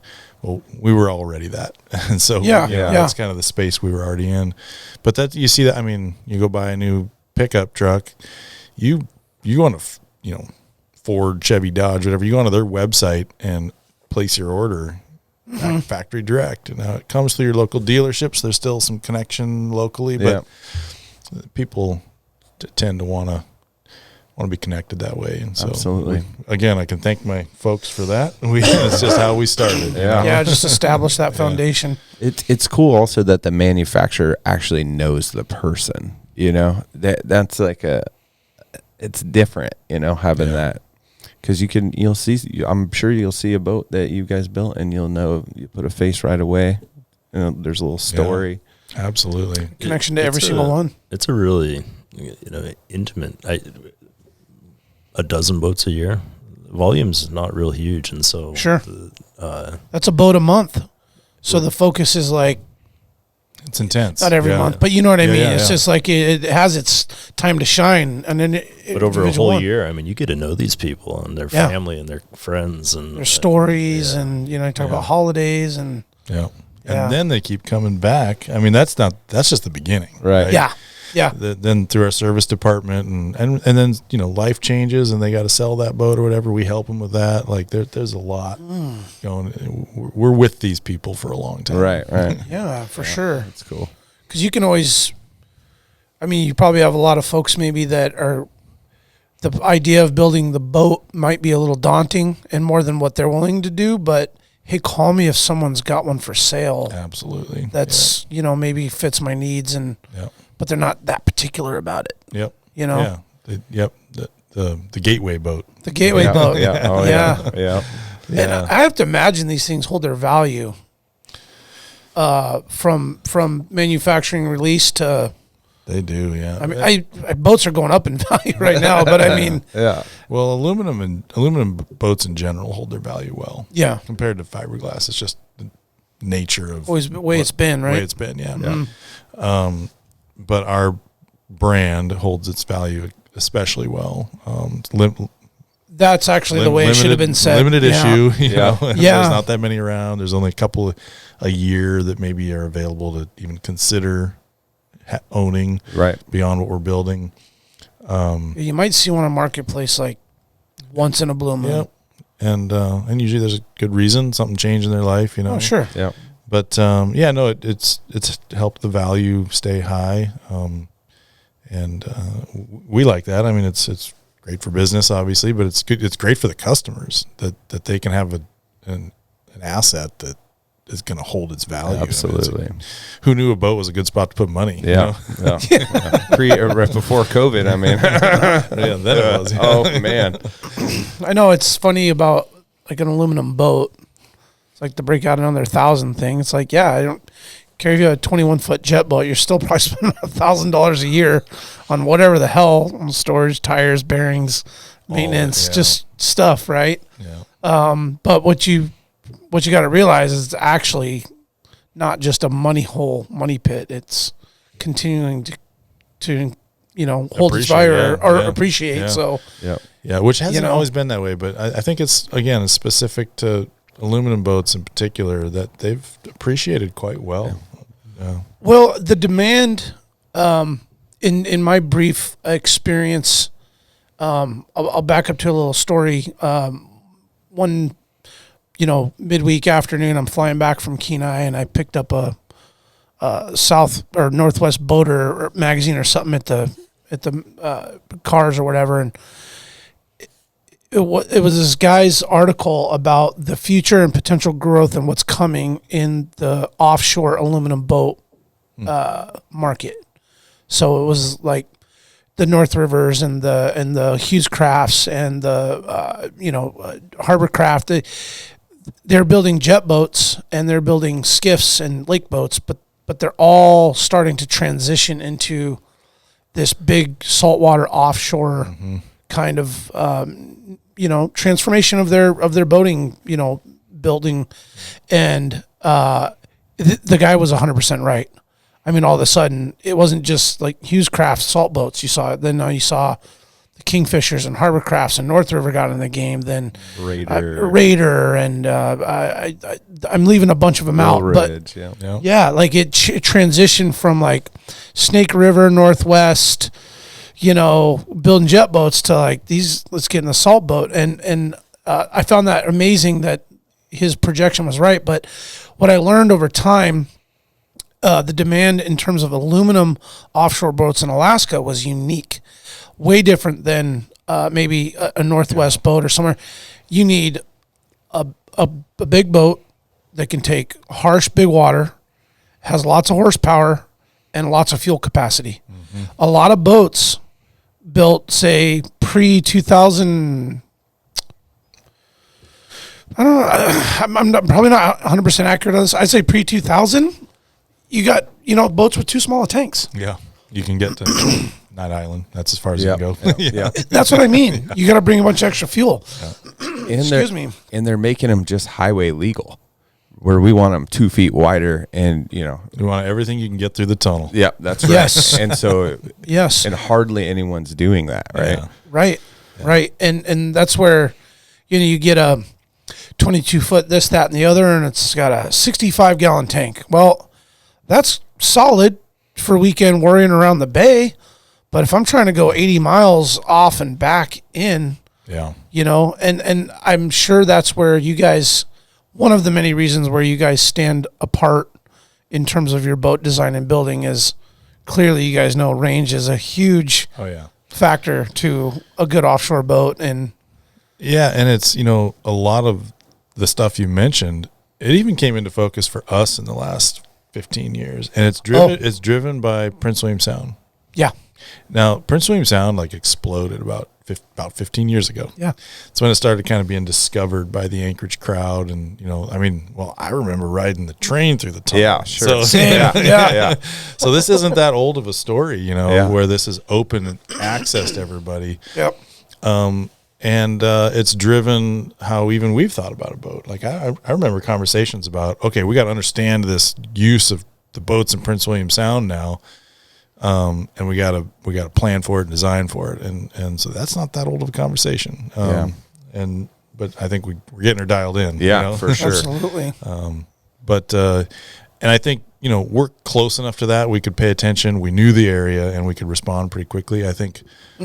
Other manufacturers obviously are just not as connected to the Whittier tunnel boat design. Yeah, absolutely. So it made sense to us. We understood it, and we did it.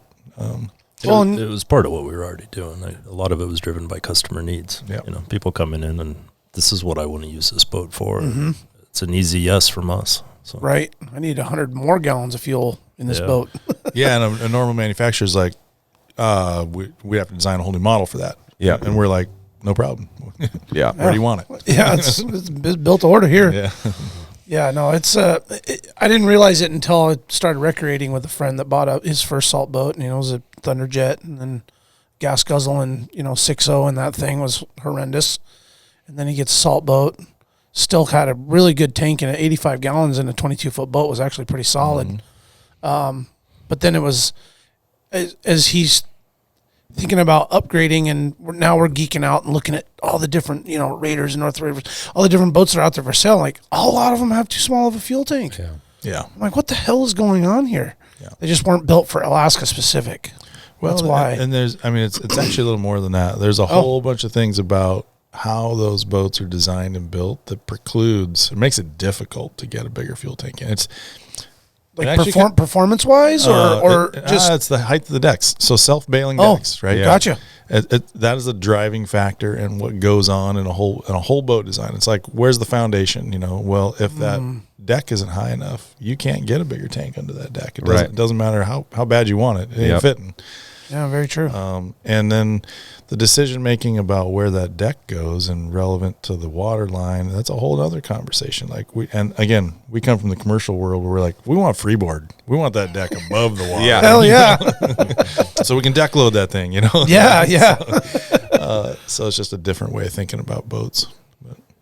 Yeah, that is the biggest problem with my boat.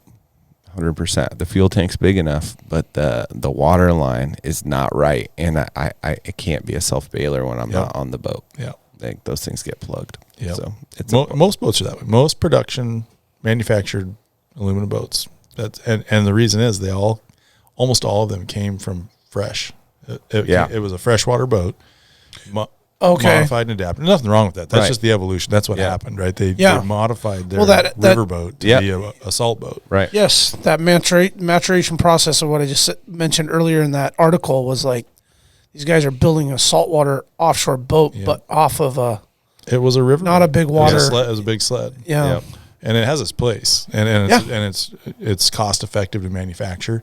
So I'm a part owner in Raider Boats. I learned a ton about the boat manufacturing business through that company, and it's got its place. That's how you cost control. That's how you build a price point boat, and it's still those are great built boats. A lot of those manufactured boats, there's nothing wrong with them whatsoever, but the foundation is different, right? Yeah. Than what we're doing. Yeah. The new Raiders are much more solid than the old Raiders. Yeah, I'm glad to hear you say that. Yeah, absolutely. Well, let's dive into that a little bit. So, Bay Weld bought into Raider? I did. So there's not actually any business affiliation officially between Bay Weld and Raider. There's brand recognition. So I hold a piece of Raider and ownership and all of Bay Weld. So naturally, there's an influence there. My partners are doing a great job. I don't actually do a lot with the company, other than have a little influence. But there's some great reciprocation. Over the years, there's the relationships there, and learned a lot both ways. Absolutely, and the whole strategy. I mean, it's simple and it's not secret. The strategy was not everybody's going to own a Bay Weld, but like I told you before, people are going to own 2 to 5 boats in their lifetime, fresh or salt or both. Yeah. Bay Weld wants to be one, maybe 2 of them, probably their last one. And we want to have a pathway to a relationship with people with their first, second, third boat. Yeah. Right. And so this was a natural one. And it becomes apparent. A lot of people talk to us and they can't afford one of our products right now. That's okay. They might be able to afford that a little later. Things in life change. We want to have something to point them towards and say, here's a good boat that you can get for now. Learn what you want, enjoy it, gather your takeaway thoughts. Come see us in a few years. We'll build you something else. So, well, doesn't that give them the opportunity to get into it enough to decide, like, well, maybe I don't want to go that far. Yeah. With it. Yeah. Because you could have all the money in the world and go, okay, I want this big badass boat, and then this is way too much boat for me. Absolutely. Well, that's a really good point. And when we love to say, like, let's build a full custom boat. That sounds great. That is a very challenging task for people that really haven't been around boats their whole life. And you can tell people that have owned a couple boats, they've seen a few things, they've tried things out, they understand what they want, how they want to use the boat, even layout, function. Some people really like real simple layouts. They like a real slim down functional boat. Some people like all the bells and whistles. Well, when those people come to us, it's a lot easier process and a lot easier to kind of get them to the boat that they want. So, yeah, because like all that glitz and glory of building the boat is awesome, right? But then, like, it's a son of a bitch to just launch a boat. It's a son of a bitch to put a boat back on a trailer. There's so many things that go into like the boating part. Trailering it and putting it in your driveway, knowing how to jack it up and keep it there, figuring out how to get it out of your driveway when it freezes to the ground. I mean, there's so many things that you... Parking a boat. It's just parking a boat. Oh, man. I mean, you guys have been to the Whittier launch a few times on a Sunday afternoon at 4:30, haven't you? It's the best entertainment there is. Oh, man. Oh, my gosh, man. You can feel... the tension of that goddamn place, it's so thick you could cut it with a knife, man. Yeah. I mean, you get down there and you see all these, there's egos and there's frustration and then there's, the one guy wants to teach his wife how to launch the boat and it's like, not the right time, guy. Like, yeah. I'm surprised there's not more heart attacks. I know. More damage, right? Like, I can't believe there's not more damage. For sure. Yep. But Yeah, it eventually just all kind of washes and gets out of there. But Or someone that knows what they're doing just takes over that strip, you know? Oh, man. well, and that's kind of the whole point is like people should experience that for the first time. Yeah. With a boat that costs $100,000, not $800,000. Right. 100%. Or maybe isn't as big and freeboard manageable. and Yeah. you know, I feel like before you dive into something as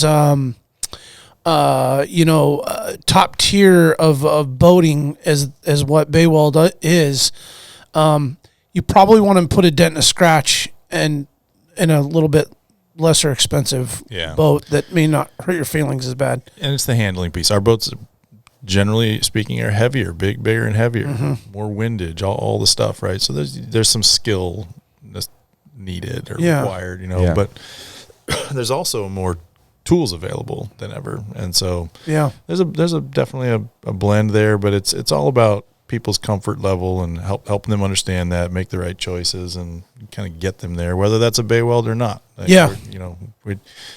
we got plenty of business. We're in this for the long haul, and we want people to have the right experience, you know, and that turns into business for us, and we understand that. It helps us get them the boat they want.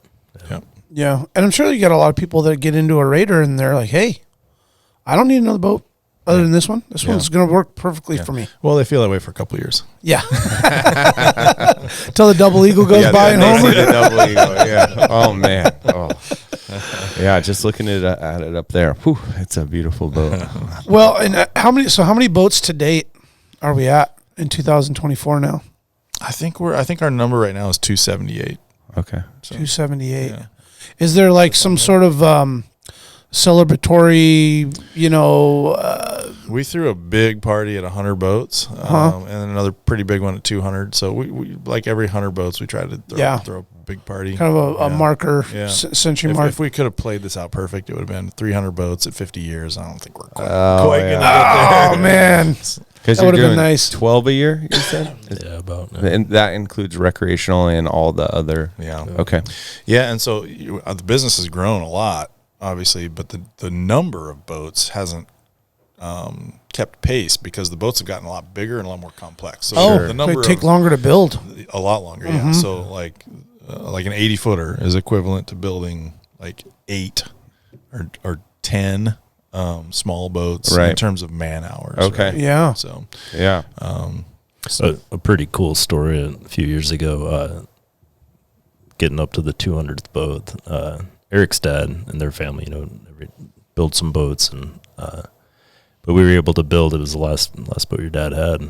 Real nice cat, and it was the 200th hole. And it's really? Actually, That's awesome. down in the structure, it's cut into it. There's 200 in there. That's pretty awesome. cool to make sure that was his boat. yeah. And was that by design, or just the timing of it just came just right? Or was Dad like, again, I will have the 200th boat? I don't remember. He might have said that. He probably said that. He said that to you. He wrote it on my back. He wrote it on a napkin and slid it over to him. Let's build the 200th napkin boat. So can you go back a page up there? Oh, yeah. We were looking in. So you have the recreational boat. You have the trooper boats. You have the Oh, we're going to go to the Oil. custom boats. the oil spill. Where are we? Oh, where That's was it? just custom. Oh, no. You got landing craft. So what are the other ones you're doing? You're doing a seiner this year. Yeah, so commercial fish boats. So we're doing a seiner and a Bristol Bay boat this year. Okay. So we got a pretty strong commercial fish presence this year. Yeah. It goes in cycles. And then we got passenger vessels. So we've been building passenger catamarans for the last 5 or 6 years, nonstop. Talking like glacier viewing boats or fjord whale tour watching. type whale watching. Mm-hmm. Okay. Yep. And so those are all Coast Guard certified. That's a whole another division to kind of work through all that, you know. And then oil and gas response. So we've done a fair bit of work for that market sector as well. Again, that kind of follows the cost of a barrel of oil. You know? But they're great projects, and usually look for something really customized, which is super fun to figure out. You know. Yeah. What's different about those? they always have a real specific mission, right? They got to do a specific job, and it requires some engineering and design to get that job done. Okay. The whole, again, though, the foundation, there's some similarities in the hole shapes and the styling. You try to give our signature on there somewhere, but it's really about the mission of that project. It's like getting the boom in the back or something. Stuff like that. Yeah, it's oil recovery. You know, how are they going to deploy a skimmer and a boom and do it all safely and quickly and not be cumbersome like that. Yeah. And a lot of times they have an operating profile, like have to tow X amount of weight through the water at X amount of speed for X amount of time, or whatever that criteria is. You got to meet all that. So. You have any of those in the Arctic? We don't yet. No, we have one boat up there. There's one up there. Yeah. Oh, that's pretty cool. Yeah. Just a few years ago, built a whole fleet over there. Went to Valdez. Okay. They use them as on the tugs. Okay. Are they like smaller, 20-footers or something, or what? Kind of a quick response type? 22 footers. They're little jet tugboat. I want to things. say they're. Oh, are they kind of like these little guys right here? Yep. Yeah. Okay. All right. Yep. That's a cool little boat, man. Is that's an inboard too, isn't it? Yeah, inboard diesel with a water jet. They're super fun to drive. They're like a big jet ski. Oh, I bet, man. And they just haul a load and push everything around. Yeah, they got a lot of pushing and pulling power, but then they're fast too and super maneuverable. So get up and rip. Well, we're going to go ahead and we'll take one more break here, and then we'll get into. Wanted to talk about the North Cape, some design going into that. So let's go, we'll be right back.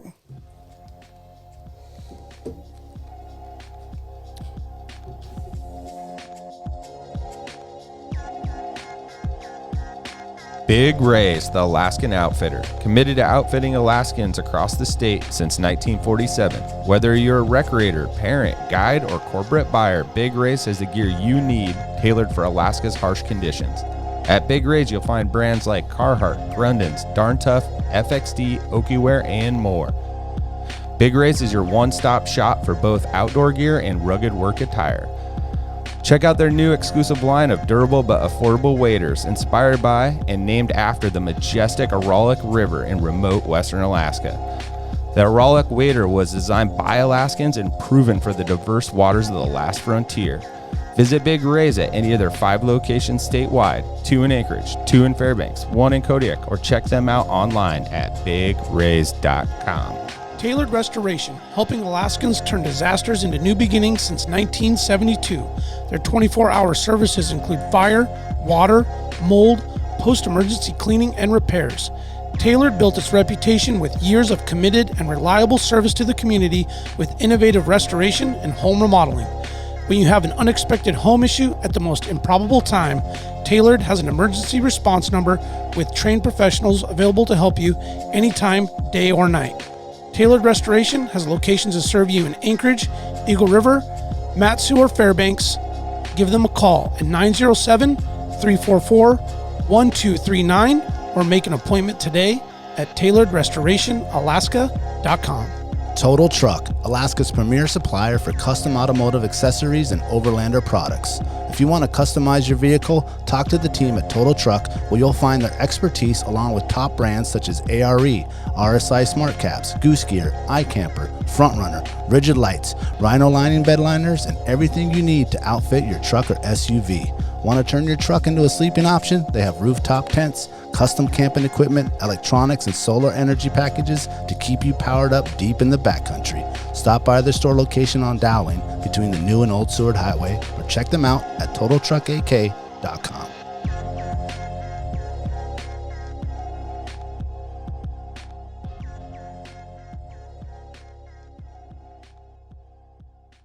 Yeah, it's like the utility truck of boats, right? Yeah. There you go. Yeah, the landing craft is the pickup truck at Ketchimack Bay. Is that what you guys call them? That's what we call it. Yeah. Okay. Yeah, I mean, I dabbled a lot up in the North Rivers, like the Big Susitna River, and you get up into the Yetna and Alexander Creek, and you start seeing like, wow, it's a ton of landing crafts that are operating transport businesses and huge motors on them and big boats. I mean, there's some 40, 50 foot landing crafts that are run rivers, And so I didn't really realize that there was so much of a market for the landing craft in Alaska. Yeah. Until I saw that, and then you start, you catch them and you see them in Whittier. Some of the transporters are using them a lot more now, but I'm assuming because of the community across the bay over in Homer is kind of the driver on the landing craft game. Yeah, Would that be, or Seldovia and yeah, it definitely, just that whole community across the water kind of thing? Yeah, over there, and then Southeast Alaska. I kind of think like per capita, landing crafts have got to be like an Alaska thing. Absolutely is. Kodiak, the Yukon. Oh, yeah. I mean, they're all over. Very true. Yeah. Very true. We get a lot of people from, out of state coming up, tourists in the summers, and the whole landing craft just blows their mind. They think it's like Normandy or something, they're landing. Yeah. Like, what the hell are these guys doing? Well, I've got North Cape, the 36-foot catamaran that you guys custom built. When was this put into production, and when did it hit the water? Oh, so we built this one last winter. And, it's a brand new boat. Brand new boat. Yeah. Oh, wow. This last summer was the first summer it went in. And okay. Actually went to work. So. And what was the boat designed for? Everything. So, everything? Yeah, and kind of a dream project. So we have Coldwater. It's an adventure company up here in Alaska. Okay, and that's Coldwater AK. Yep. Right. Okay. And this boat was kind of built for mission specific, just the whole Alaska coast and everything in between. So there's a lot of stuff in this boat. Being able to go out and charge around in some big water and hit the beach and take passengers safely around, comfort a ride. So it's like taxi, transporter, equipment hauler. Yeah. You guys even fish out of it too? Absolutely, yeah. Yeah.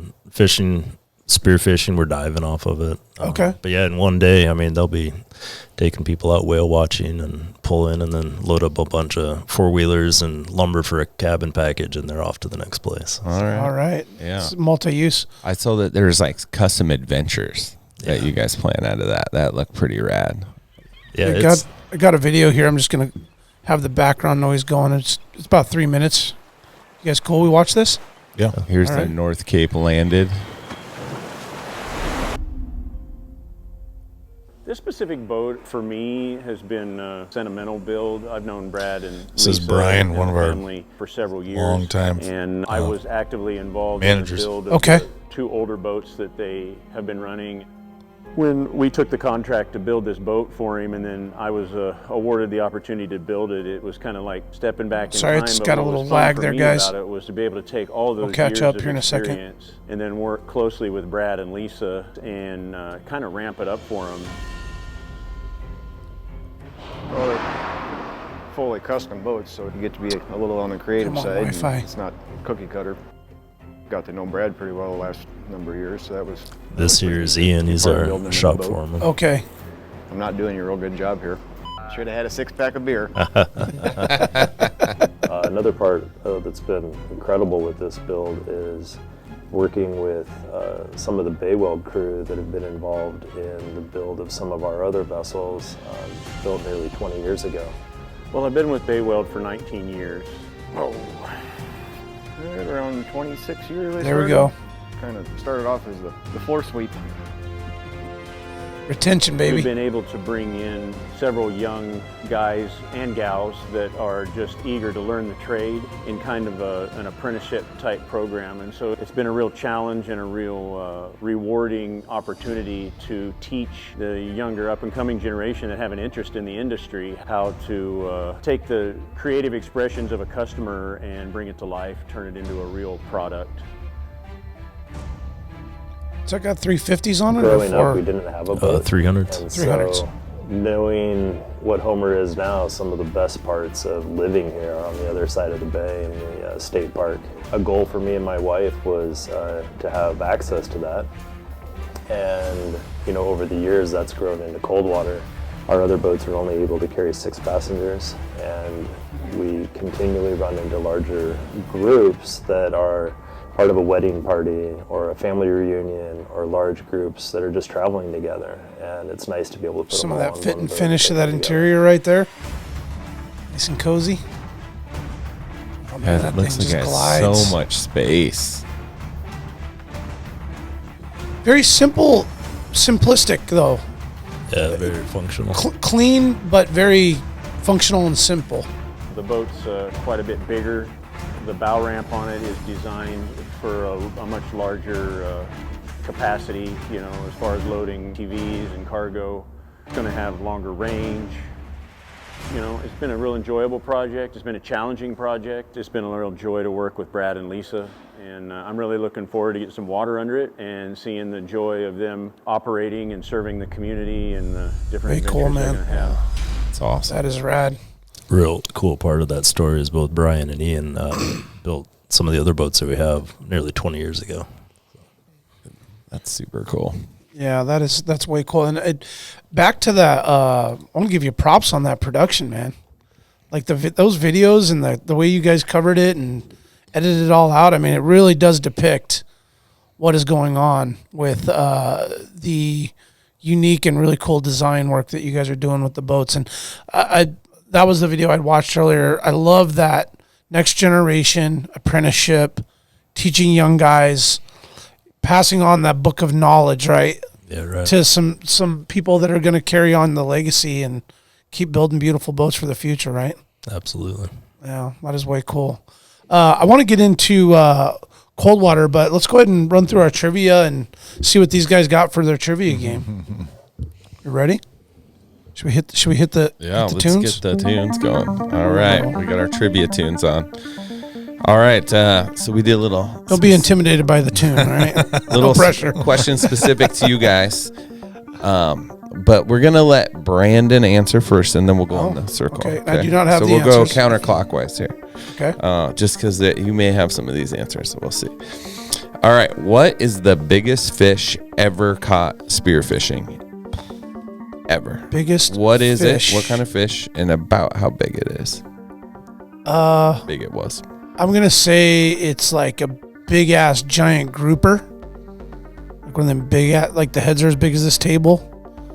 What are those things? I'm trying to think where you catch those big grouper things. Like Florida or You don't have to say East where. Coast. Okay. How big and how much it weigh? Grouper is 500 pounds. 500 pounds. All right.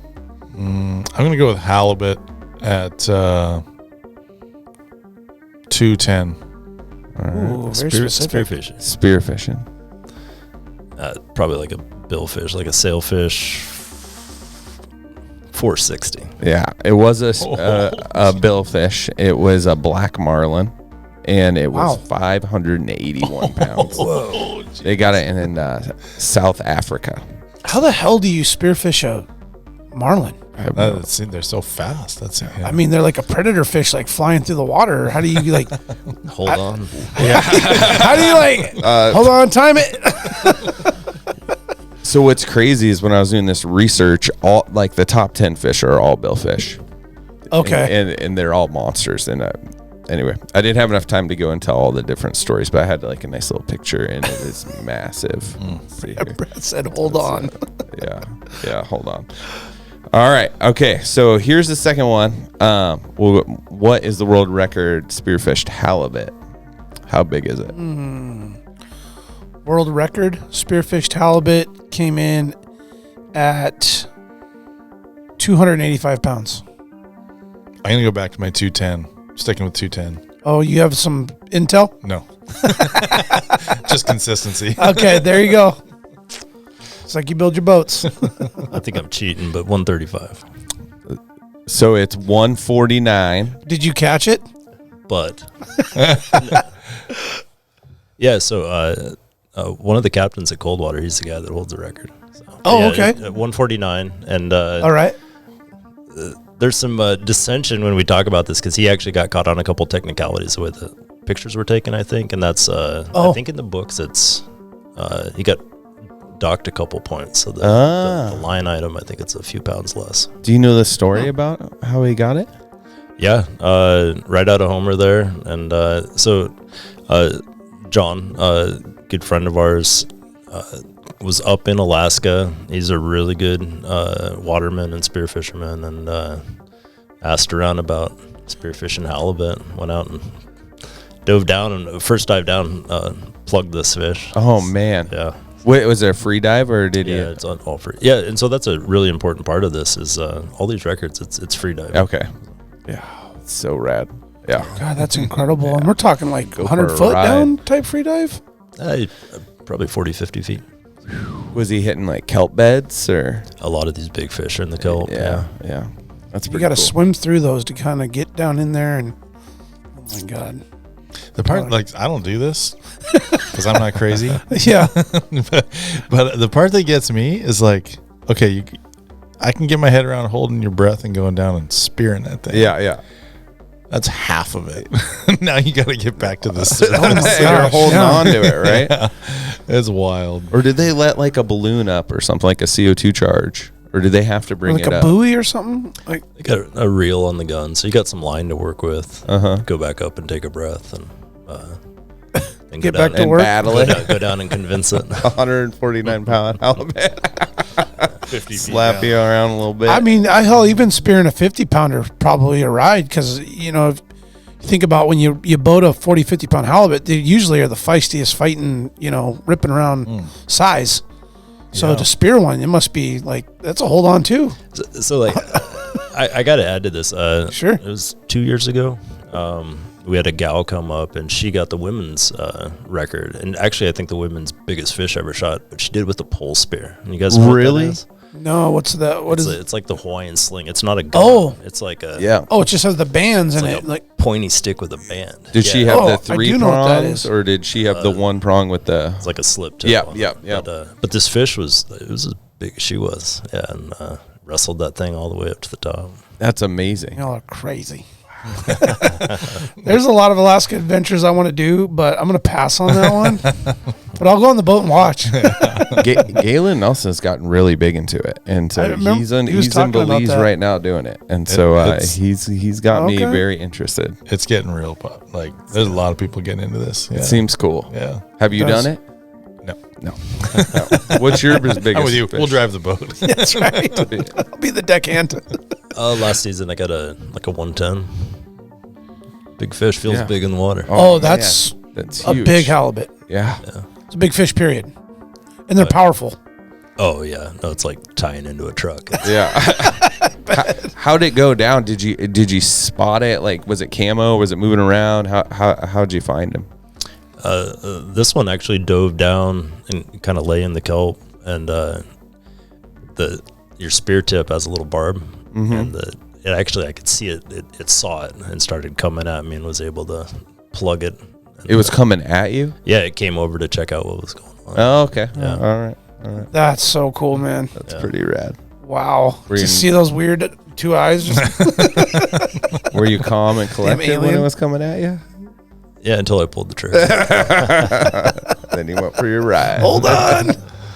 All right, let's go to the next one. So what are the 2 largest boats ever built in Alaska, and how big are they? The 2 largest boats ever built in Alaska. How big are they? The first one is I'm going to say it's a oil response barge.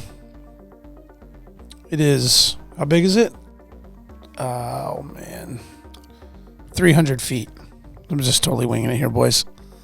So why can't it just be the biggest? It's got to be 2. That was the reason I was asking 2 is kind of a hint. Oh, So I'm gonna pause. You guys go. I think it's ours. I think we built the. Yeah, I'm going to go with ours. We built 2 boats, Point Sophia and the Port Frederick, 2 80-foot catamarans. This is in the state. in the state. Oh no, you wouldn't build a 300-foot boat in the state, probably, right? To build that on the water. I'm thinking like the Marine Highway, probably a couple of the ferries, like the Tuscany they or were something built- like down in those Ketchikan. So fast ones were built here. Yeah. That's right. Okay.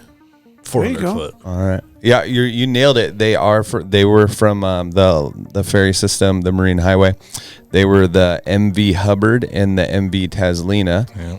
They were both built in Ketchikan by now what is called Vigor Industrial. The first one was, they originally both designed there, but then during the design process, it was going to cost them like $100 million more. It's some huge amount. So then they shipped out the design to Elliott Bay, and then they designed it. But then the Vigor, who had bought the who did they buy? I have it written in here. Oh man, I can't see it. Anyway, they bought an Alaskan company and then built it here. So that was cool. And one was released, and the other one was released like 4 years later. But they're sisters, so they're the exact same size at 280 feet. The Taslina used to run from Whittier to Cordova. I rode on it. It was a fast car ferry. I forgot those were built in the state. They were cool boats. Yeah. The Taslina was bigger than the Tustamina. I've only been on the Tustamina, and that feels like a monster. It wasn't bigger than the Tustamina. It was faster. It didn't haul near as much, but it was. Okay. I mean, you'd drive your truck on there, tow on a little boat or something to ride to Cordova, and then the thing would do 30 knots. It was cool. Oh, damn. Yeah. I got up on step. Oh, yeah. All right, I got one more quick one. Yeah. Okay. How big was the largest boat ever built? And do you know the name? If you don't know the name, that's cool. The largest boat, like, just ever in the world? How many feet? Yeah. Oh, my gosh. It was the Behemoth. It came in at 850 feet long. That's a good name, man. You're not too far off the name. 280 feet, you said? 850. 850. That's so huge. I have no idea. No clue. I'm going to guess, though, oh, boy, probably closer to 1,500 feet, because I know there's a bunch of boats well over 1,200. Oh. That's all I got. Yeah, it's got to be some Like tanker, freighter. I don't know, 1,800 feet. It was a tanker, and it was 1,503 feet. Oh, man. Yeah. It was called the Seawise Giant. Behemoth Giant. Yeah, That was you're close. close. It's no longer operating. Oh. That is close. Yeah, that's a crazy. huge ship. I thought it was going to be like aircraft carrier. Like, what does it do once it's retired? It goes to those places overseas where they chop them in little pieces and okay. pull them up on the beach and scrap them. Or is that what happens? becomes a fish processing plant inside the town of Kodiak. That's right. It's a small nation down in the South Seas. Yeah, no kidding. Oh, right on. All right. So Brad, Coldwater AK is taxi, transport, adventure. Do you have a lodge? Or is it what does this all encompass? It's kind of filling that gap for getting people to. It's an adventure company, but getting them to where they need to go. And we all know here in Alaska, the water's the big obstacle. So we have a handful of boats and up and down the Alaska coast. A lot of it is local there in Homer. A state park with a lot of hiking and camping, a lot of hunters, and so we help fill that gap. Some of it's real straightforward. People are going for a hike, and we help getting them to where they're going. There's other crazy adventures that we help kind of fill that gap, but we have the local knowledge and expertise, and then the boats, and help make it happen for them. So, and North Cape is one of the boats in your fleet. You have multiple boats. It is, yeah, in your fleet. Okay, yeah. And the North Cape is kind of helping with some of the growth we have. We've really been kind of hemmed in with how many people you can carry. So this is it's a part of what we do there at Bay Weld. The Coast Guard inspected vessels. There's some pretty strict guidelines and requirements for passenger vessels, and this boat carries up to 23 people. Load a big crew on and get them around. So. And that's with a deck full of stuff too? No, we get a full load of people on there. It fills up pretty quick. But, okay. But that's true, because you only get so many inside, then you got folks kind of hanging out on the deck, and 23 total. Yeah. What were the beginnings? Like, how did this idea come to you guys, and how did it get started? So kind of a bit of form and function. A couple of the other boats were landing crafts, and quickly could see how perfectly suited they are for what we do. Everybody likes to go up on front and watch. And, Yeah. And then to turn around and be able to put 4-wheelers on there and snow machines, Sure. and load lumber, and So, little skid steer or something like that on there. Yeah. But weather kicks up, and you can definitely feel where they lack. So the North Cape, it's a catamaran. It's got a real high tunnel underneath it, so it can charge through some pretty big water. And you get people up on there and go ripping around 45-footers, and everybody's just smiling. So, That's amazing. 45-footers, you just said? 425. 425. Yeah, 45-footers. I was like, holy shit, dude. That thing's out there surfing. It's an extreme sport, catamaran. Well, and what's a little bit of the backstory on Coldwater? Where did the culmination of this start? Where did the dream or passion of that business itself? It's got pre-Bay Weld involvement? No, this was post? kind of, I had been working offshore, coming back and forth to Homer. But when I started there full-time at Bay Weld, started a family, Coldwater kind of started about the same time. We ended up picking up one of the landing crafts, and it kind of just took on a life of its own. We've just kind of been along for the ride. But that filling that gap for kind of getting people out of Homer and connecting people on the water, one thing led to the next, and we've just kind of been trying to keep up with it. And the great part is, we all know this, like the hunting, the fishing, the camping, like Alaska. This is why we're here. Yeah, it's all the cool stuff we get to go do. Yeah. And people call up and ask, and I love saying yes. We figure out how to do it. Yeah. Oh yeah. We are the one for you. Yeah. Yeah, I kind of wondered how like that water taxi process works in Homer. Like if you just want to run over to Soldovia or to what's the bay straight across, the main one with all like the lodges and stuff? Oh, Halibut Cove. Halibut Cove. Mm-hmm. Is there just like daily taxis? You just call somebody on the phone real quick and like, I'll be there in 20. It's not like a set route. That's okay. Yeah. It's not Uber on the water. Yeah, that's kind of what I'm imagining, right?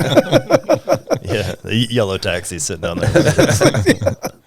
No, people just call us up. They tell us kind of where they want to go, and we'll tell them, boats available, and meet us at this time. We can run you across.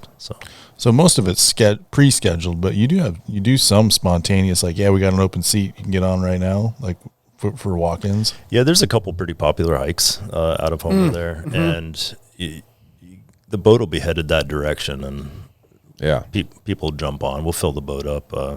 Multiple groups going to the same place at once. Okay. Grace Ridge and Yeah, kind of. That's that taxi thing to me was like, just imagine if there's just some dude down there in his boat just smoking a cigarette, waiting for you to come down. And it's a unique thing, I think, to Alaska. There's water taxis elsewhere, but a lot of people come into Homer specifically and like, what is a water taxi? What is a water taxi exactly? Right? Yeah, I've been dropped across a few times. It's been nice.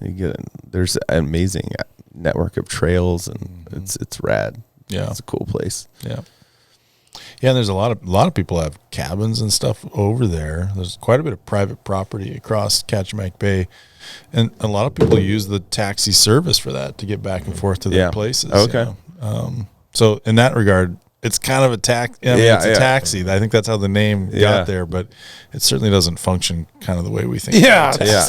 Like running down the downtown New York City. Yeah. And there's a few of the communities, that they do get the Marine Highway. The ferries come in and out of there. But, during the winter, that service will slow down, or it's pretty sporadic. And those water taxis, it's like for Soldovia, a lot of people, that's how they get back and forth. Yeah. Okay.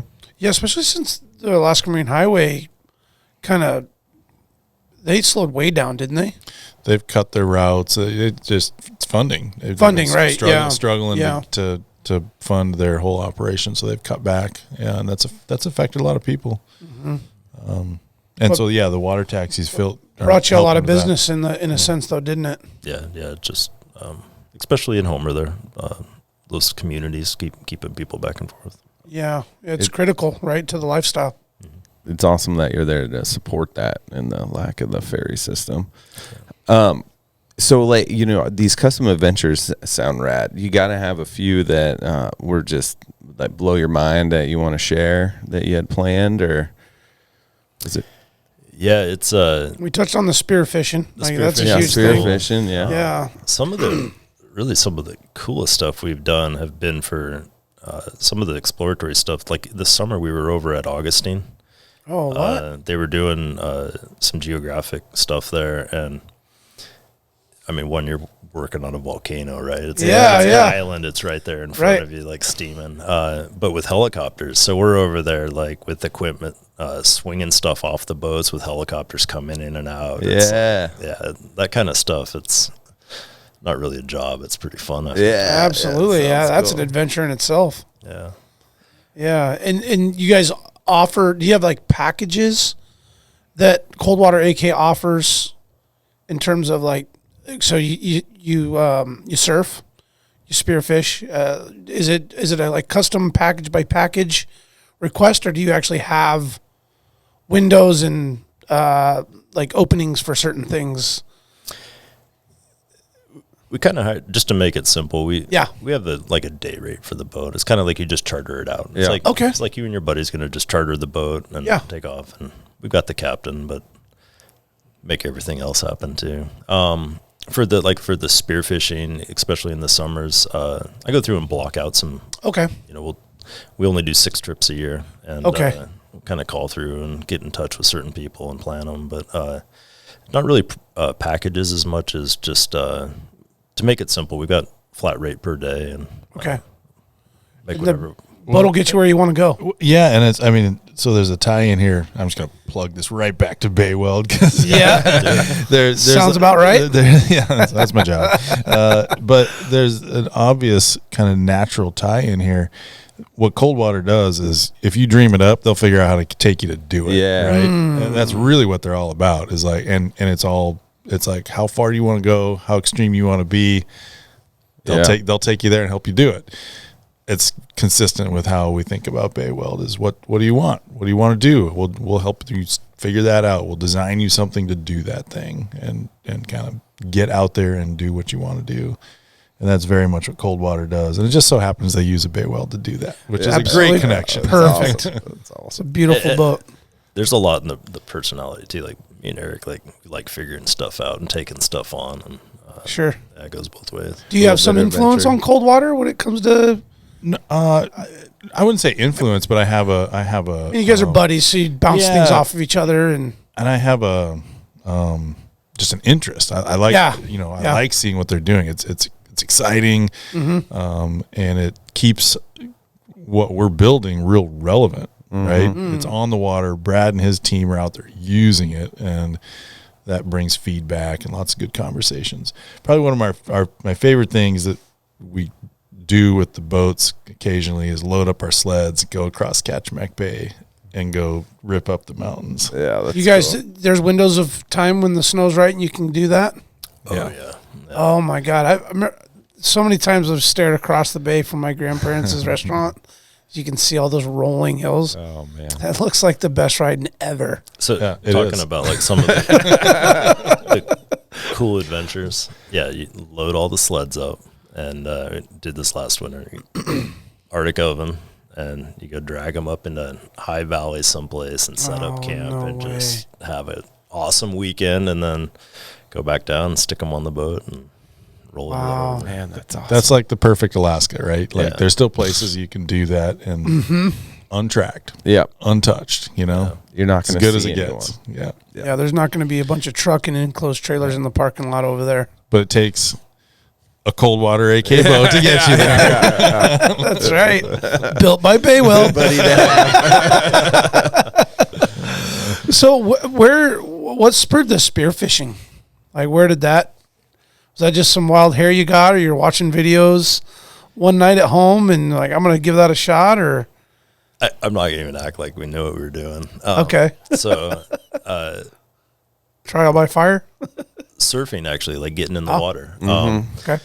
Ended up getting wetsuits so you can go jump in the water in the wintertime. It kind of opens up this whole world. Like all this, you go elsewhere in the world, 70-degree water. There's just this amazing world that's available to you.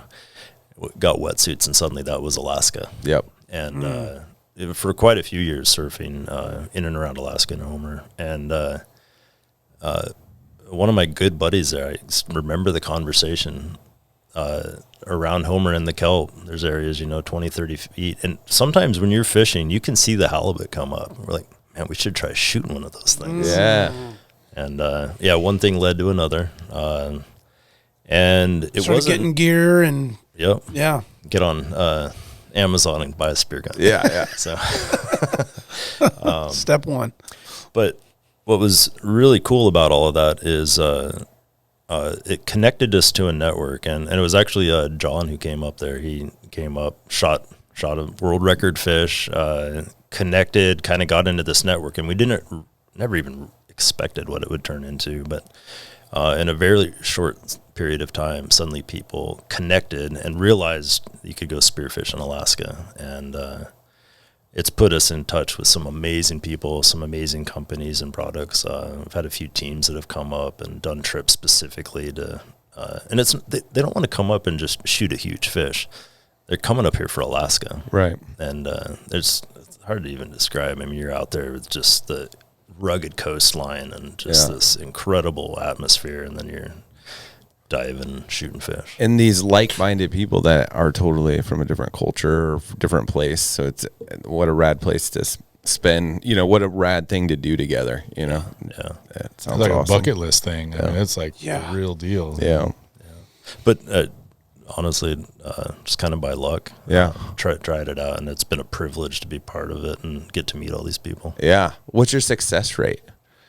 For shooting fish? Yeah.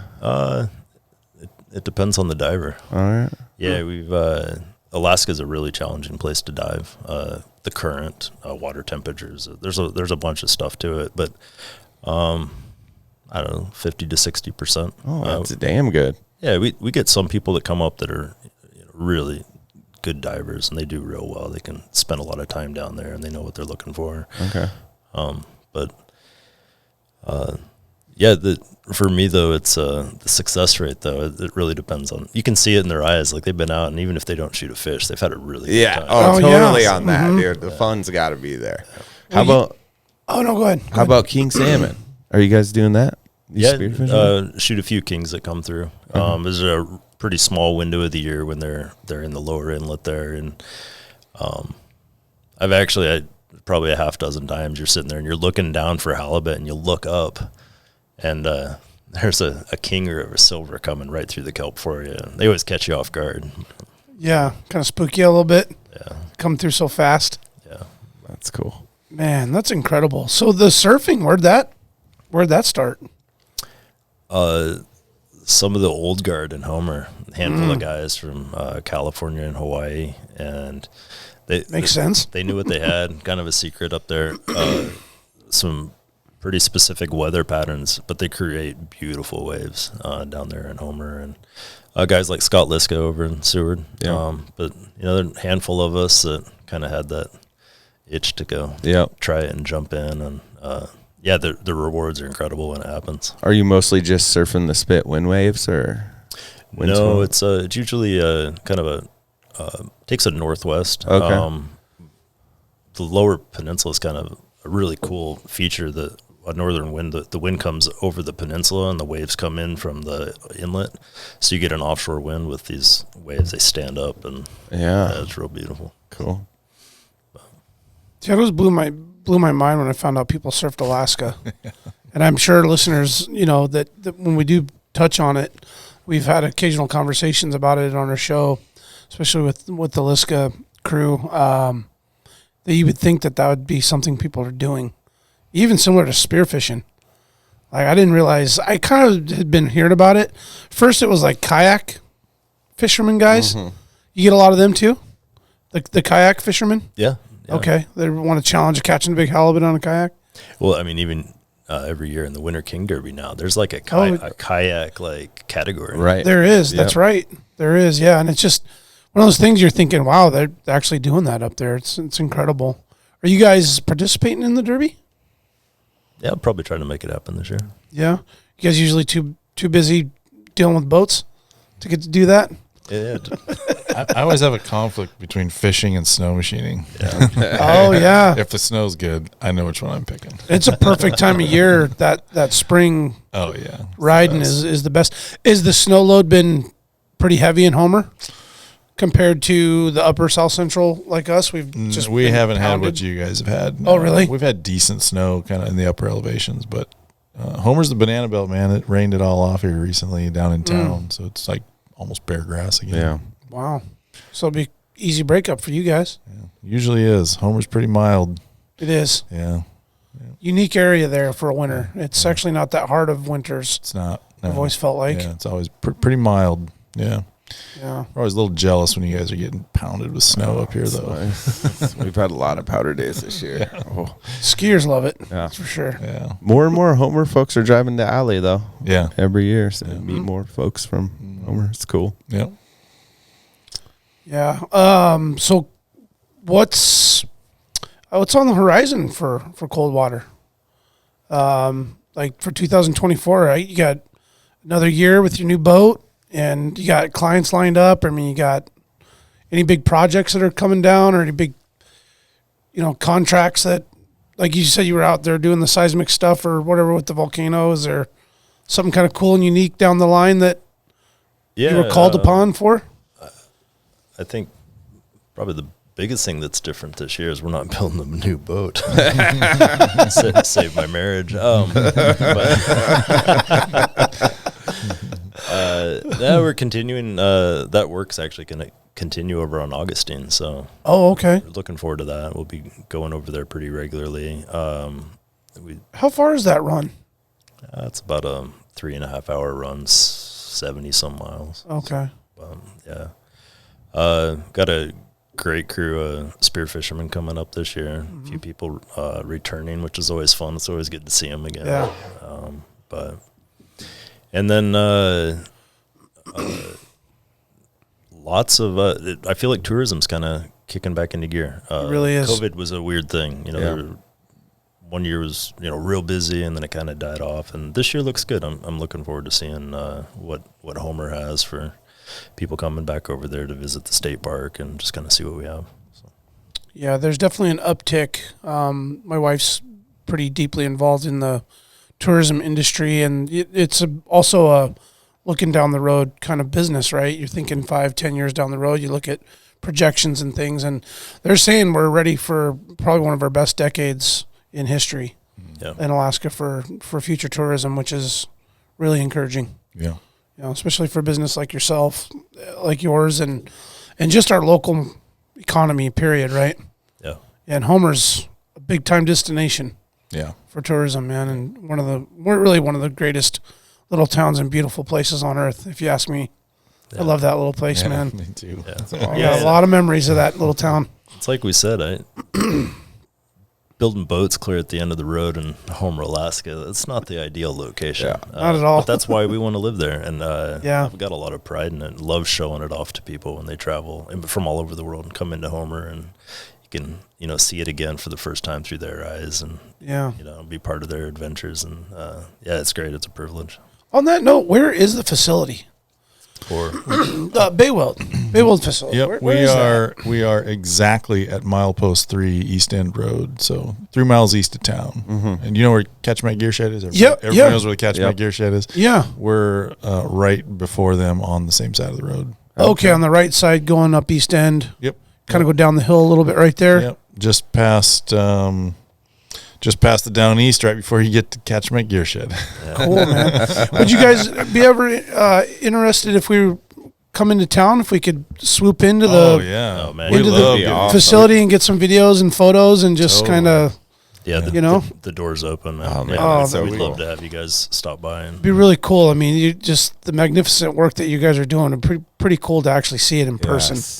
It's super fun to show people our shop. We really enjoy it. We're super proud of it. You guys jamming AC/DC in there or what? What are they guys listening to? They probably have individual headphones now, right? That's how it works. The whole trying to get everybody to agree on the same music thing. That's like death by committee. Yeah, it doesn't work, man. Especially got all those age ranges, right? Go ahead, Jack. Are you guys going to be playing in the hockey tournament down there? next month. We got hockey players in the house. You guys have the Not Ash me. Cup every I can't March. skate to save my life. No. We bring a team down every year to support that rink. So yeah, we'll be down there then. Yeah. Nice. I'll be sure to hit you guys up. Yeah, do it for sure. Yeah, man. Yeah. So what's on the horizon for the boat For Bay company, Weld? man? Yeah, what is it? Yeah, there's a lot. I mean, growth, number one. We're growth minded. We're trying to make decisions that are aligned with sustainable long-term growth for the company. We've averaged about a 10% year-over-year growth for the last 10 years, so it's 10x factor. We just want to keep it going. Those choices are a little less clear these days because it's just more involved to manage growth as we get bigger, and so we're wading through those decisions. But right now, that's organization, administrative and executive organization. So at the top level down, we can stay ahead of the growth in an organized way. So we're actively working on that. We've been, we got an executive coach. We're working through some stuff in our team and team building. We're really honing in on team building at our management and executive levels so that we can really kind of find our stride in growth over the next 5 to 10 years.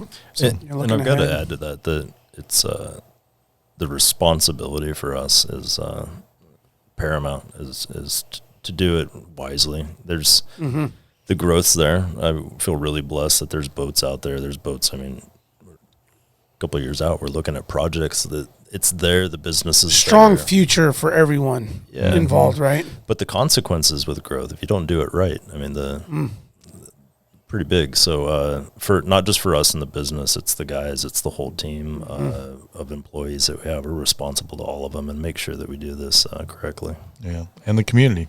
Absolutely. We touched on that earlier. We have kind of a little saying that we want to be important enough to our community that if we weren't doing business, they'd miss us. Yeah, and so that's kind of part of this responsibility is doing this right. And so kind of the way we define that is we are trying to make decisions aligned with becoming a legacy company, and that's how we think about it. Is once our role in this is done and gone, who's going to fill it behind us? How are they going to do it? Can we define it and do it, organize it in such a way that they can step into this role when we're done doing our piece, and that happens time after time throughout the company. So it's a top to bottom approach. Yeah. So building the boats is that's our passion, right? Like we love making things. We love the creativeness of the boats, and it's what we're all about. But the task at hand is to do that in the context of this leadership, managing it all. So, man, well said, dude. I mean, you guys, this is a very well thought out, oiled machine. Clearly you guys got going on, and the way you guys speak about it, you're not here just selling business and boats. You guys it's community, it's legacy, it's history, it's future. Like it encompasses all of it. And thanks for what you guys are doing, man. Yeah, appreciate it. It's beautiful. Yeah, it's Alaska, right? Like this is we're doing all this in the context of where we live and why we live. Yes, here. Absolutely, man. And congratulations once again to your 50th. Thank you. Yeah. Bay Weld's 50th anniversary, and 50 employees strong. Yeah. So keep it growing, man. Jack, you got anything else to add tonight? I just think it's so cool what you guys are doing, man, to take the awesome business that your dad started and create what you guys have done and with your whole family, but keep it as like a family, keep it local, keep that quality, make all the Alaskans proud. It's really fucking cool. And you can just see like how you guys are looking forward and as you grow to make sure you're growing the right way, the legacy company thing, doing the right thing through community. It's what we need. And one of the things that Alaska lacks is transparency into visions like yours, so then it can inspire others, because that's what we need to do. We need to do things and make things here. We're not gonna have oil forever, right? So what's after oil? Well, you're doing your piece, so thanks. Yeah. Appreciate that. Yeah, really well said, Jack. Yeah. I mean, you nailed it right on the head, man. You guys, It's very refreshing, and I'm starting to notice this a lot more. Good, genuine people, the kind that shake your hand, look you in the eye, smile, and mean what they say. Yeah. You know, that is becoming such a rare commodity in the world, and you guys are representing every bit of that in your business and your culture and your people, and your family, and once again, your legacy, man. Thanks for what you guys are doing.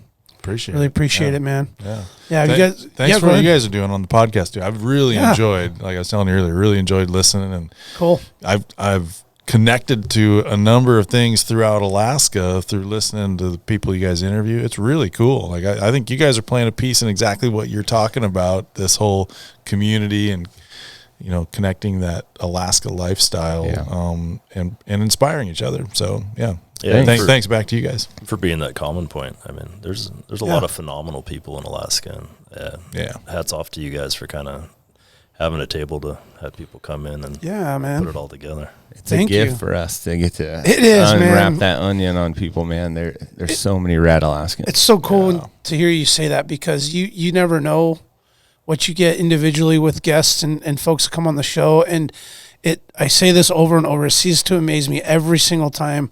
It's just another awesome, unique experience with awesome, unique Alaskan people. And we're all in it together, man. Right? That's right. Yeah. All right. Well, thank you very much, everybody. Appreciate it. Make sure to support our local sponsors, everybody that makes this thing happen. Make sure to check out Patreon. We got our Patreon's going to go ahead and start kicking back off. We've got some unsolicited recordings and episodes that are going to be coming on after that, coming out in the future. Other than that, that's all I got tonight, guys. Yeah. Support local greens. That's right. Alaska. Stay wild. You remember my speaking to you of what I call your overcautiousness. Are you not overcautious when you assume that you cannot do what the enemy is constantly doing? The Alaska Wild Project podcast is brought to you by the following sponsors. Barney's Sports Chalet, supplying hunters with the best hand-selected gear since 1963. The exclusive home of frontier gear built for the rugged Alaskan terrain. Your one-stop shop for all your outdoor needs. Visit Barney's today at 906 West Northern Lights. Big Ray's, the Alaskan outfitter, committed to outfitting Alaskans across the state since 1947. Whether you're a recreator, parent, guide, or corporate buyer, Big Ray's has the gear you need, tailored for Alaska's harsh conditions. Check out their new exclusive line of aerolic waders. Big Ray's for all your outdoor gear and rugged work attire. BigRays.com. Tailored Restoration 24-hour emergency home services, helping Alaskans restore their dreams since 1972. Services include fire, water, mold, post-emergency cleaning, repair, and remodeling. Give them a call in Anchorage, Eagle River, Matsu, or Fairbanks. Hit them up at tailoredrestorationalaska.com. Total Truck and Alaska Overlander, Alaska's premier supplier for custom automotive accessories and overlanding products, providing all-inclusive rental vehicles and trailers custom outfitted to explore the Alaskan backcountry with a unique and convenient traveling experience. The Treehouse AK.com, located at 341 Boniface Parkway, Alaska's own and grown cannabis and CBD store. Ask the bud tender what the strain of the day is to get your 10% off. The Treehouse, where the culture lives. AKO Farms, located in Sitka, Alaska, built from the ground up with concentrates as their single motivation, with exclusive products such as their sugar wax, full spectrum diamond sauce carts, and more. Ask your local bud tender about AKO. Marijuana has intoxicating effects and may be habit-forming and addictive. Marijuana impairs concentration, coordination, and judgment. Do not operate a vehicle or machinery under the influence. There are health risks associated with consumption of marijuana. For the use of only by adults 21 and older. Keep out of the reach of children, and marijuana should not be used by women who are pregnant or breastfeeding. Lawn Pro AK, Alaska's year-round professional property maintenance team. Services include weekly lawn care, custom landscaping, fertilizing, weed control, turf repair, and more. Schedule your free estimate at lawnproak.com. Alaska's OG cider company, Double Shovel, crafting gluten-free colonial-style ciders founded as a healthier, non-inflammatory brew option. Drop by their Pop and Tap room in Anchorage off of 58th and Arctic or visit the second location in Kodiak. Double Shovel, award-winning ciders.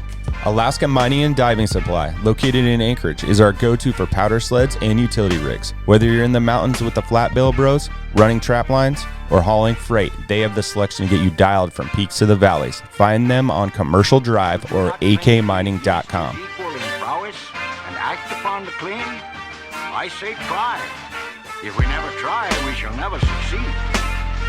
This proposition is a simple truth, and it's too important to be lost sight of for a moment. If we cannot beat the enemy where he now is, we never can. It is all easy if our troops march as well as the enemy, and it is unmanly to say they cannot do it.